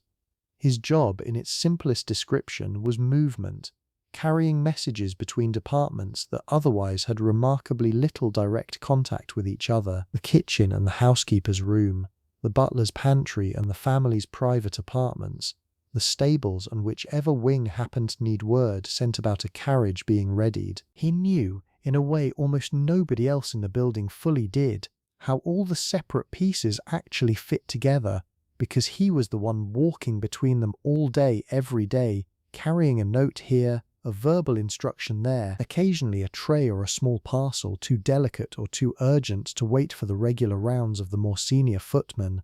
He knew which doors stuck in damp weather and which back passages flooded slightly during heavy rain. He knew, better than the butler or the housekeeper themselves in some respects, the actual physical rhythm of the building's daily life, simply because he was the one constantly moving through all of it, while everyone else stayed largely within their own assigned territory. This kind of knowledge, accumulated quietly over years of unglamorous errand running, rarely shows up in any history of a place like Windsor, and yet it represents exactly the kind of expertise that made the whole system function smoothly rather than constantly breaking down into confusion and missed messages. A new page unfamiliar with the building's actual geography could waste 20 minutes finding the right door in a wing he had never properly learned, while an experienced one moved through the same distance in 3 or 4, simply because the knowledge of which staircase actually connected to which corridor, which shortcut existed behind which unmarked door, had become, after enough repetition, something closer to instinct than to conscious memory. I find something quietly moving in this particular job, more than in almost any other we have described tonight, because it represents pure service to the system itself, rather than to any single person or any single task. The housemaid serves the fire, the chef serves the meal, the lady's maid serves the Duchess directly and personally. The page of the back stairs serves, in a sense, the building's own continuity, the simple unbroken flow of information and small objects that let every other department function as though it were operating in isolation, when in truth nothing in this entire castle ever really operated in isolation at all. Not far from where all of this daily movement happened, across the upper ward, St. George's Chapel stood as its own separate small world entirely, governed by an institution older in some ways than the castle's domestic household, with its own dean and canons, its own choir of men and boys whose voices filled that extraordinary fan-vaulted ceiling with music several times a week, regardless of whether any member of the royal family happened to be present to hear it. The chapel maintained its own staff, separate from the household proper, vergers and choristers and the small army of people required to keep services running smoothly, weddings and funerals and the regular round of daily worship that continued whether or not anyone outside its own community paid much attention to it on any particular ordinary Tuesday. Garter services held here carried a weight that went well beyond ordinary worship. The knights of the order in their blue mantles and elaborate plumed hats filling the chapel's stalls beneath their own carved and emblazoned heraldic crests, banners hanging above each stall representing centuries of accumulated history that most of the household staff, busy with their own entirely separate concerns on any given day, rarely had occasion to think about at all, even though they walked past the chapel's walls constantly in the ordinary course of their work. Modernization, in fact, was creeping into this ancient building from several directions at once by the 1890s, and the contrast between old stone and new technology kept producing exactly the kind of strange, quietly delightful collision we noticed earlier with the electric lighting. The telegraph had connected Windsor to London and to the wider world for some decades already by this point, urgent messages arriving and departing through a dedicated telegraph room staffed by someone trained in reading and transmitting the clicking code that most of the rest of the household would have found completely indecipherable. News that might once have taken a full day to travel by messenger or post now arrived within minutes. A strange acceleration of time itself happening quietly in one small room of a building whose surrounding walls had stood in places for the better part of a millennium. The telephone arrived a little later still, tentatively at first, a genuine novelty through much of this decade, connecting certain key rooms within the castle and gradually extending outward to other royal residences and important offices, though it remained, through the 90s, something closer to a curiosity for most of the household than an everyday tool, used sparingly, treated with a degree of caution and slight suspicion that anyone who remembers their own family's first computer or first mobile telephone might recognize with a small smile of recognition. I think what strikes me about this particular thread of the story is how unevenly modernization actually arrived. Technology leaping forward in one specific room while, just a floor below, a housemaid carried hot water up a back staircase using exactly the same method her grandmother's grandmother would have recognized perfectly well. The future and a very old version of the present existed side by side in this building, often within the same hour, sometimes within the same short walk down a single corridor. Electric light glowing steadily in one room while a tallow candle guttered in the next. A telegraph clicking out news from the continent in one small office while, nearby, a scullery maid scoured a pot using nothing more advanced than sand, water, and her own bare hands. Let's spend a little time before we head toward the close of tonight's story on the rare moments when this relentless rhythm actually loosened its grip, because those moments, however infrequent, mattered enormously to the people living inside this system, and they deserve a place in the story too, rather than being lost entirely beneath everything we have said about duty and exhaustion and invisible labour. An evening off, when one came, usually no more than a half day every few weeks for the more junior staff, occasionally a full day for senior servants with enough standing to negotiate slightly better terms, was treated with a kind of careful, almost reverent planning that tells you everything about how rare and valuable that time actually was. Maybe she walks into the town of Windsor itself, just outside the castle gates, to look at shop windows she cannot afford to buy from, to sit for 20 minutes in a tea shop with a cup of tea she has paid for with her own wages, rather than simply being handed one as part of someone else's household routine. A small but genuinely significant difference in feeling that anyone who has ever worked in service for someone else would recognize immediately. Maybe she writes a letter home to a mother or a sister in a village somewhere outside the immediate orbit of the castle, describing in careful and probably somewhat edited terms the grandeur of the place she now works in, leaving out, the way letters home so often leave things out, the worst of the cold mornings and the aching knees and the particular loneliness that can settle over a young woman living and working entirely among strangers, however kind some of those strangers eventually become. Maybe she simply walks along the river for a while, watching the water move past at its own unhurried pace, free for an hour or two from any bell that might ring, any task that might be waiting, any door she needs to remember to face away from should the wrong person happen to pass. These small windows of freedom, brief as they were, carried a weight entirely disproportionate to their actual length, precisely because everything around them was so thoroughly scheduled, so thoroughly governed by other people's needs. An hour of genuinely unaccountable time spent however she liked, answerable to no bell and no instruction, was not a small thing in a life built almost entirely out of obligation. It was, in its own quiet way, something close to the rarest luxury this entire castle actually had to offer, rarer in its own way than silver or candlelight or a peach grown patiently through an English winter, and available, ironically, almost exclusively to the people who owned none of those other things at all. There is one particular rule of court life at Windsor in this period that I think deserves its own small moment, because it tells you something true about how thoroughly the household's rhythm bent itself around the preferences of whoever sat at the very top of this entire structure.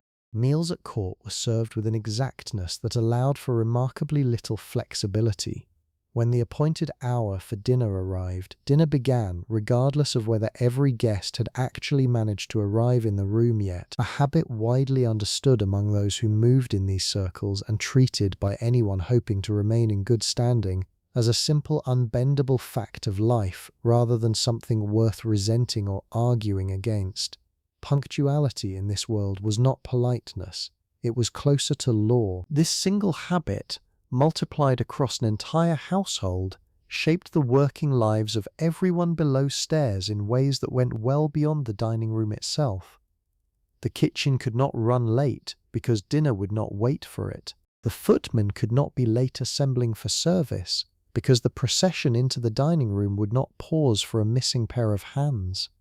Even the Duchess's own elaborate dressing routine, the hours spent on hair and lacing and jewellery, had to be timed backward from that fixed point with real precision, since arriving even a few minutes after the appointed hour carried a social cost that no woman of her standing wanted to risk paying in front of the entire assembled court. I find something almost mechanical in this image, an entire vast household, hundreds of separate working lives, all of them ultimately synchronized to a single fixed point on the clock, determined by one person's preference, the way a great many small gears in a watch all eventually turn in relation to a single spring. And yet, of course, none of those people experienced themselves as gears. Each one of them carried a full, complicated private interior life, the pinions and tiredness and small private jokes and worries about a sister back home, or a sore knee that had been bothering them for weeks. All of it happening quietly underneath the smooth, punctual surface that the household as a whole was required to present. The Queen's own long widowhood, by this point stretching back more than 30 years, had settled over the entire court's visual language in a way that went beyond the colours of the wardrobe we discussed earlier. A certain quiet restraint, a certain seriousness pervaded official occasions even decades after the loss that had originally produced it. A tone that everyone attached to the household, family and senior staff alike, learnt to read and to match without ever needing it explained to them directly. New arrivals to court, whether a young lady's maid or a visiting foreign dignitary unfamiliar with the household's particular atmosphere, generally absorbed this tone within their first few days simply by watching everyone around them and adjusting accordingly, the way anyone entering an unfamiliar social world tends to do. Below stairs, this same rhythm of strict scheduling produced its own particular kind of pressure in the hours immediately before any large formal dinner. A pressure that I think deserves one more close look because it represents something close to the emotional peak of the entire daily cycle we have been tracing tonight.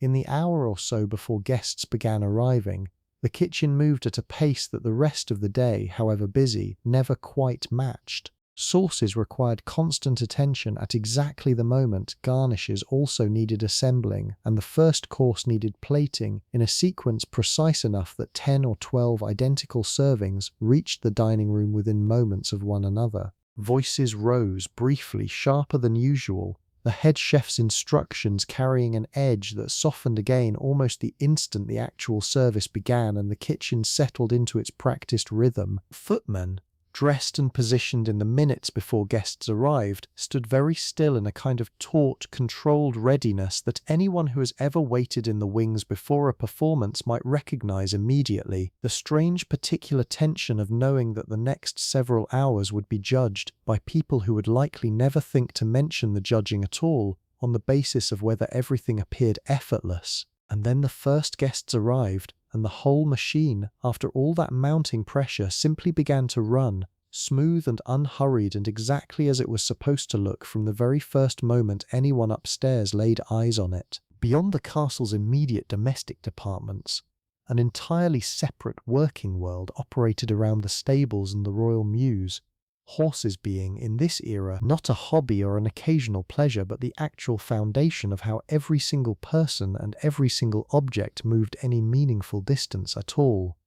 Coachmen, grooms, and stable boys maintained a population of carriage and riding horses whose care demanded its own rigid daily schedule, feeding and watering at fixed hours, exercise regardless of weather, harness and tack kept polished and supple with the same obsessive attention the butler gave to his silver. A senior coachman held a position of real respect within this particular working world, skilled enough to handle a team of 4 matched horses through narrow gates and crowded approaches with a precision that took years to develop, trusted enough to be given sole responsibility for the family's safety every single time wheels actually left the ground beneath the carriage house. Grooms beneath him mucked out stalls, groomed coats to a gleaming finish that, in its own way, mattered just as much to the household's visible prestige as the shine on any piece of silver in the plate room, and walked horses out for exercise in all weather, since a horse confined too long without movement grew restless and difficult in ways that made the coachman's eventual job considerably harder. The smell of this world,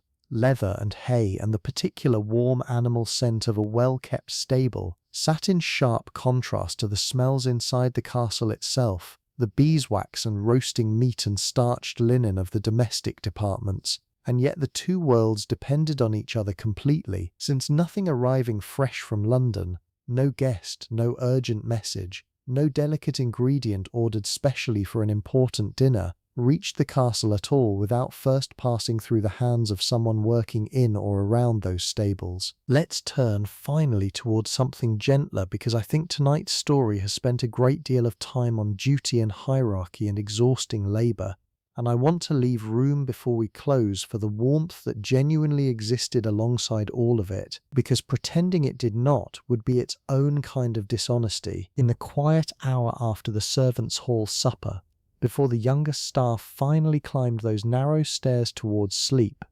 there was often, in households like this one, a stretch of genuine, unhurried companionship that the more rigid daytime hierarchy relaxed slightly to make room for. Stories got told here, the older staff's accumulated memory of decades at the castle passed down informally to the newest arrivals, half history lesson and half entertainment, tales of strange guests, memorable mistakes quickly covered up, the occasional minor scandal involving someone who had left service under circumstances nobody quite explained directly, but that everyone understood well enough not to ask about further. Maybe an older footman, comfortable enough in his position to relax slightly once the formal part of the evening had ended, told the same well-worn story about a particular dropped tray during some long-ago state dinner that had somehow, through sheer luck, gone almost entirely unnoticed by the guests, a story that had clearly improved with each retelling over the years,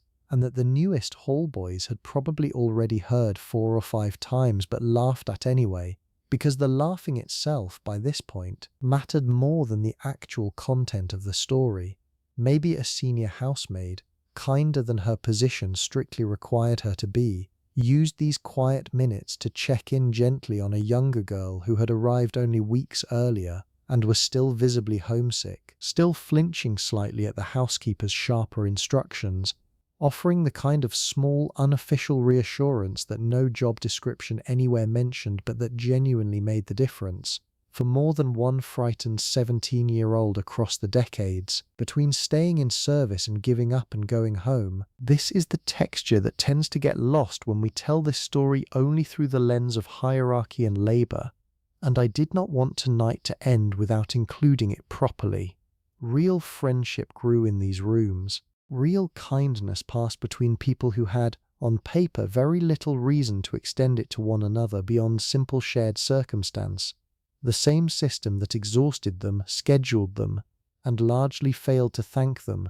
also placed them together night after night in close enough proximity that something genuinely warm was almost bound to grow there too, whatever else was also true about the harder edges of the world they were all, together, quietly keeping alive. Let's return for a little while to the Duchess, because I think we have spent enough time on the machinery around her that it would be easy to forget she was a person too, with her own particular interior weather that no household manual or wage book could ever record. Maybe, on a quiet afternoon when no calls are scheduled and no letters urgently need answering, she sits by the window of her own sitting room with a private diary that almost nobody else will ever read, the kind of small bound book that women of her era sometimes kept, recording the weather, a visitor's remark, a small worry about one of her children, nothing dramatic, nothing that would mean very much to anyone else, and yet everything to her because it represents one of the only spaces in her entire life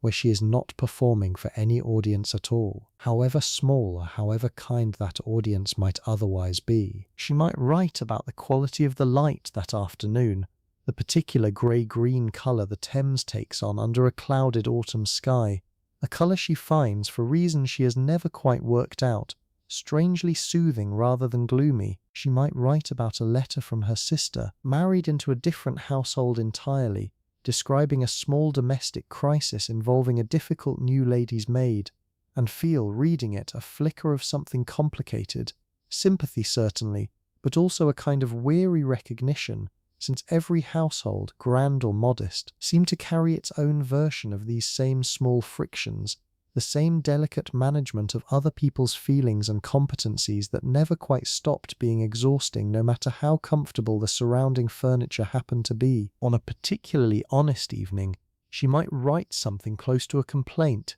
carefully worded even here, even in private, because the habit of careful wording had become so deeply ingrained across years of letters and calls and managed conversation that it followed her even into a book nobody else would ever open, a complaint about the relentlessness of the social calendar, a small, quickly suppressed wish that just once an entire day might pass with nothing at all expected of her, no call to receive, no letter to answer, no dress to change into, simply hours that belonged to her alone, the way they belonged, in their own much harder version, to the housemaid on her rare half-day in town. I think this small, unspoken wish, shared in its basic shape, if not in its specific texture, by women at every single level of this entire household, from the Duchess down through the housekeeper down through the most junior scullery maid, is one of the quietest and truest threads running underneath everything we have talked about tonight.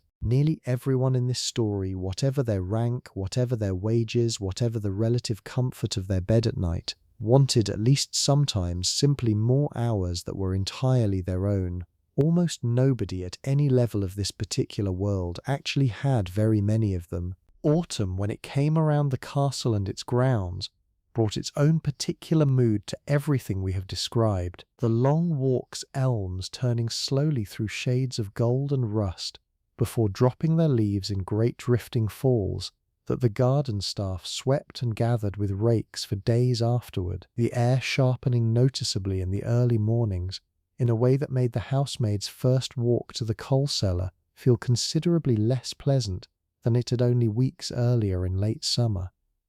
Hunting season opened around this time too, shooting parties organised across the wider estate, the sound of distant gunfire occasionally drifting across Home Park on a still morning, game birds brought back in numbers that kept the kitchen's larders, and eventually the dinner table's autumn menus supplied for weeks at a stretch. There was a particular smell to the castle in autumn that I think anyone who has spent time in old buildings during this season would recognise immediately. Wood smoke from the increasing number of fires mixing with the damp, slightly mineral smell of stone that had spent a long summer drying out, now beginning to absorb moisture again from the cooling, wetter air outside.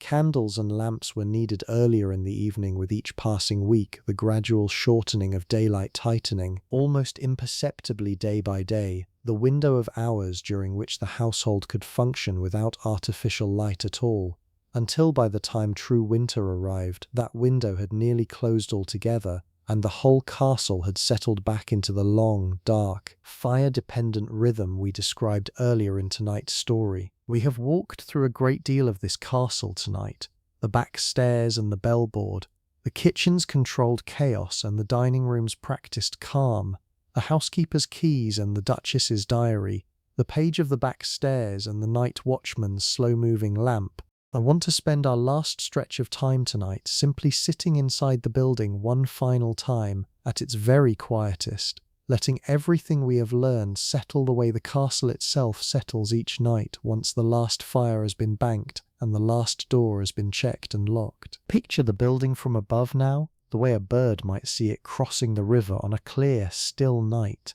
The whole sprawling complex of towers and wards and courtyards laid out below like something built by a giant child out of stone blocks centuries ago and never quite finished. Light scattered unevenly across its dark mass. A window glowing here where someone has not yet fallen asleep. Another glowing faintly there where a low fire still burns down toward embers. Most of the building dark now, simply dark, simply stone holding its shape against the night sky the way it has held that same shape for the better part of 1,000 years. Inside, in her own room, the Duchess sleeps, her hair loose now, her body finally free of the corset and the layers and the careful architecture that defined her appearance through every waking hour of the day, breathing slowly in a bed that someone else warmed for her hours ago, and that will be cold again, gently, by the time she wakes, the fire having burned down low enough by then that her maid will need to coax it back to life before the room is properly comfortable again.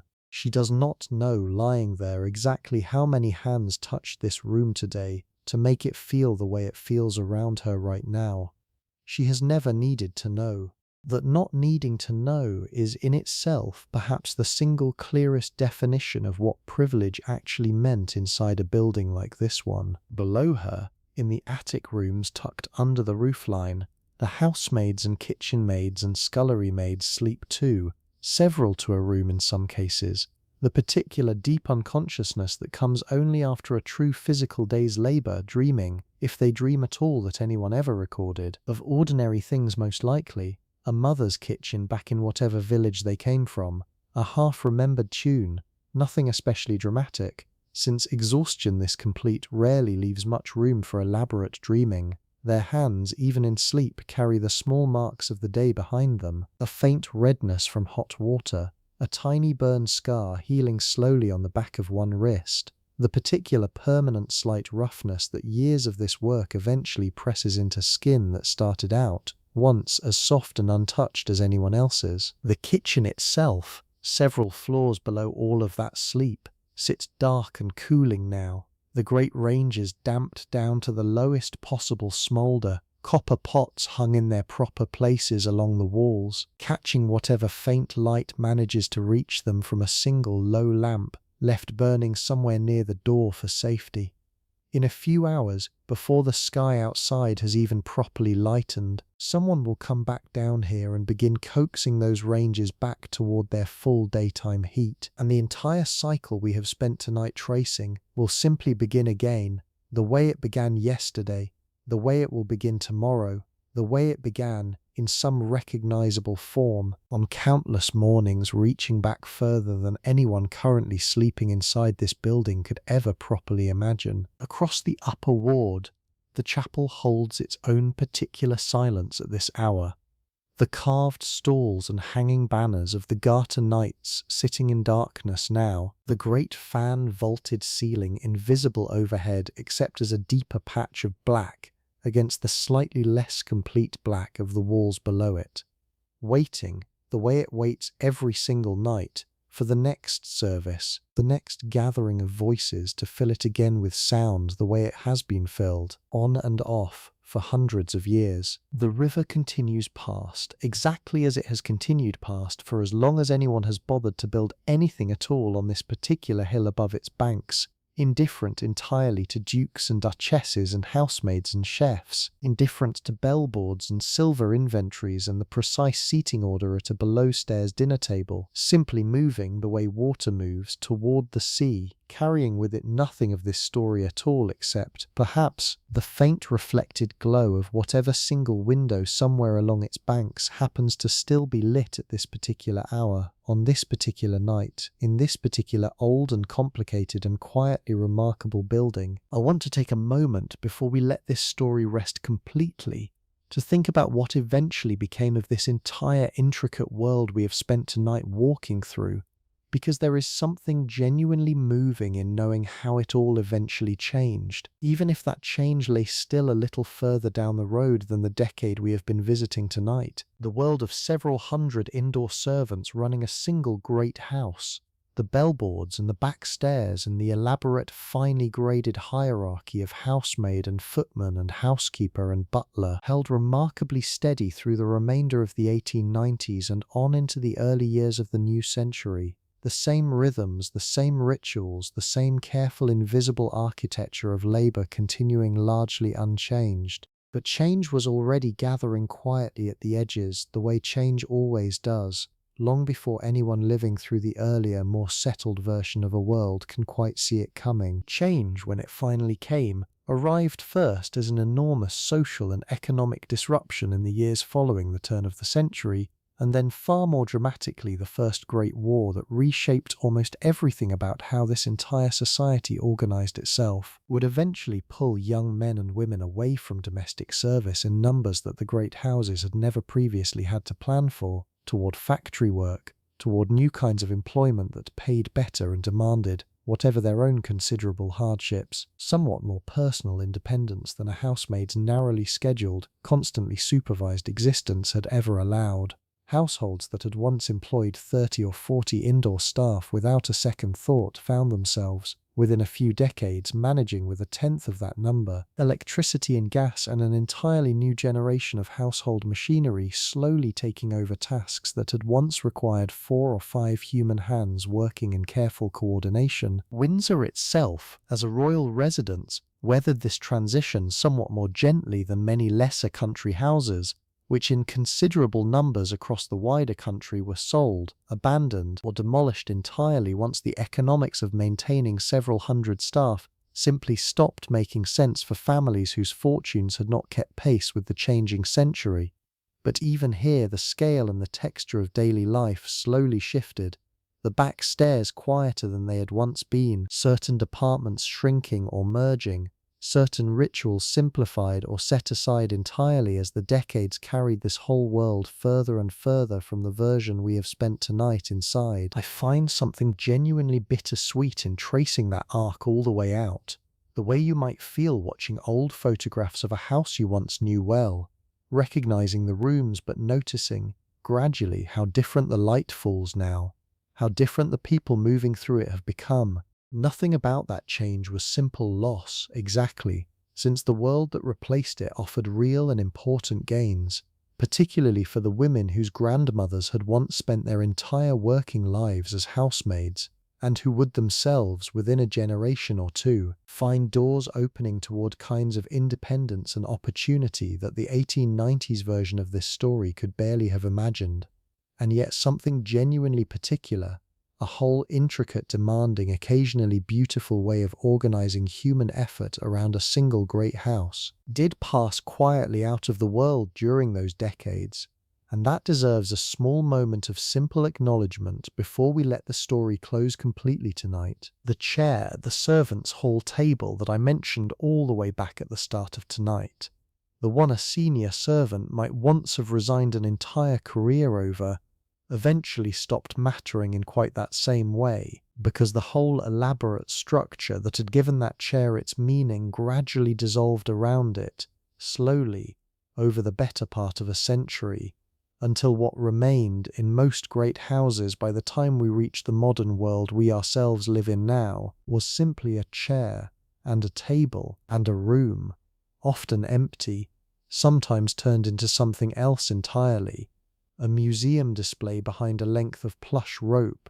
a curiosity for visitors who walk through these old houses now on quiet afternoons and pause, for just a moment, in front of a roped-off below-stairs kitchen, reading a small printed sign that tries, in a paragraph or two, to explain what an entire human lifetime once looked like in that exact spot. But none of that has happened yet, not in the particular night we have been visiting tonight. Tonight in the 1890s, all of it is still simply the present, ordinary and enormous at once, the only world anyone currently living inside this castle has ever actually known. Let's stay there a little longer, in that present, because I am not quite ready to leave it yet, and I suspect by this point in the night you are not in much of a hurry to go anywhere either. Somewhere in the attic rooms, the youngest scullery maid, the one who started only a few months ago, the one whose hands are still soft compared to what they will eventually become after a few more years of hot water and harsh soap, has finally properly fallen asleep. Her first weeks here were hard in ways nobody had quite prepared her for. The strangeness of sleeping somewhere that was not her own home, the particular ache of homesickness that arrives most cruelly in the few quiet minutes before sleep, when there is nothing left to occupy the mind except the distance between where you are and where you used to be. That ache has not disappeared completely, not yet, maybe not for a long while yet, but it has softened just slightly over these first months, worn smooth at the edges the way most sharp things eventually wear smooth if you simply keep living alongside them long enough. She dreams, perhaps, of nothing in particular, the deep blank rest of genuine physical exhaustion, though if she dreamed of anything tonight it might be something as simple as her mother's kitchen, a smaller fire than any of the dozens she now tends each morning, a smaller, plainer room holding, somehow, an entirely different kind of warmth than anything she has found yet inside these enormous stone walls, however many fires she personally lights inside them every single day. Down the corridor, an older housemaid, the one who has been here long enough to move through the dark without needing her candle to find the way, lies awake a little longer than the younger girls around her. Not from any particular worry, just the ordinary wakefulness that sometimes visits people whose bodies have grown so used to a punishing schedule that even sleep arrives a little reluctantly some nights, negotiating its own slow entrance. She thinks, perhaps, about a letter she needs to write to her sister, about whether her knees will hold out another winter at this pace, about nothing very dramatic at all. The small, ordinary, slightly tired thoughts of someone simply living an ordinary life, however extraordinary the building happens to be that surrounds her while she lives it. In the housekeeper's own room, slightly larger and slightly warmer than anything the housemaids beneath her are permitted, she sits a little longer than usual by her own small fire before finally retiring, going over the next day's tasks in her mind the way she has gone over 10,000 nearly identical days before this one,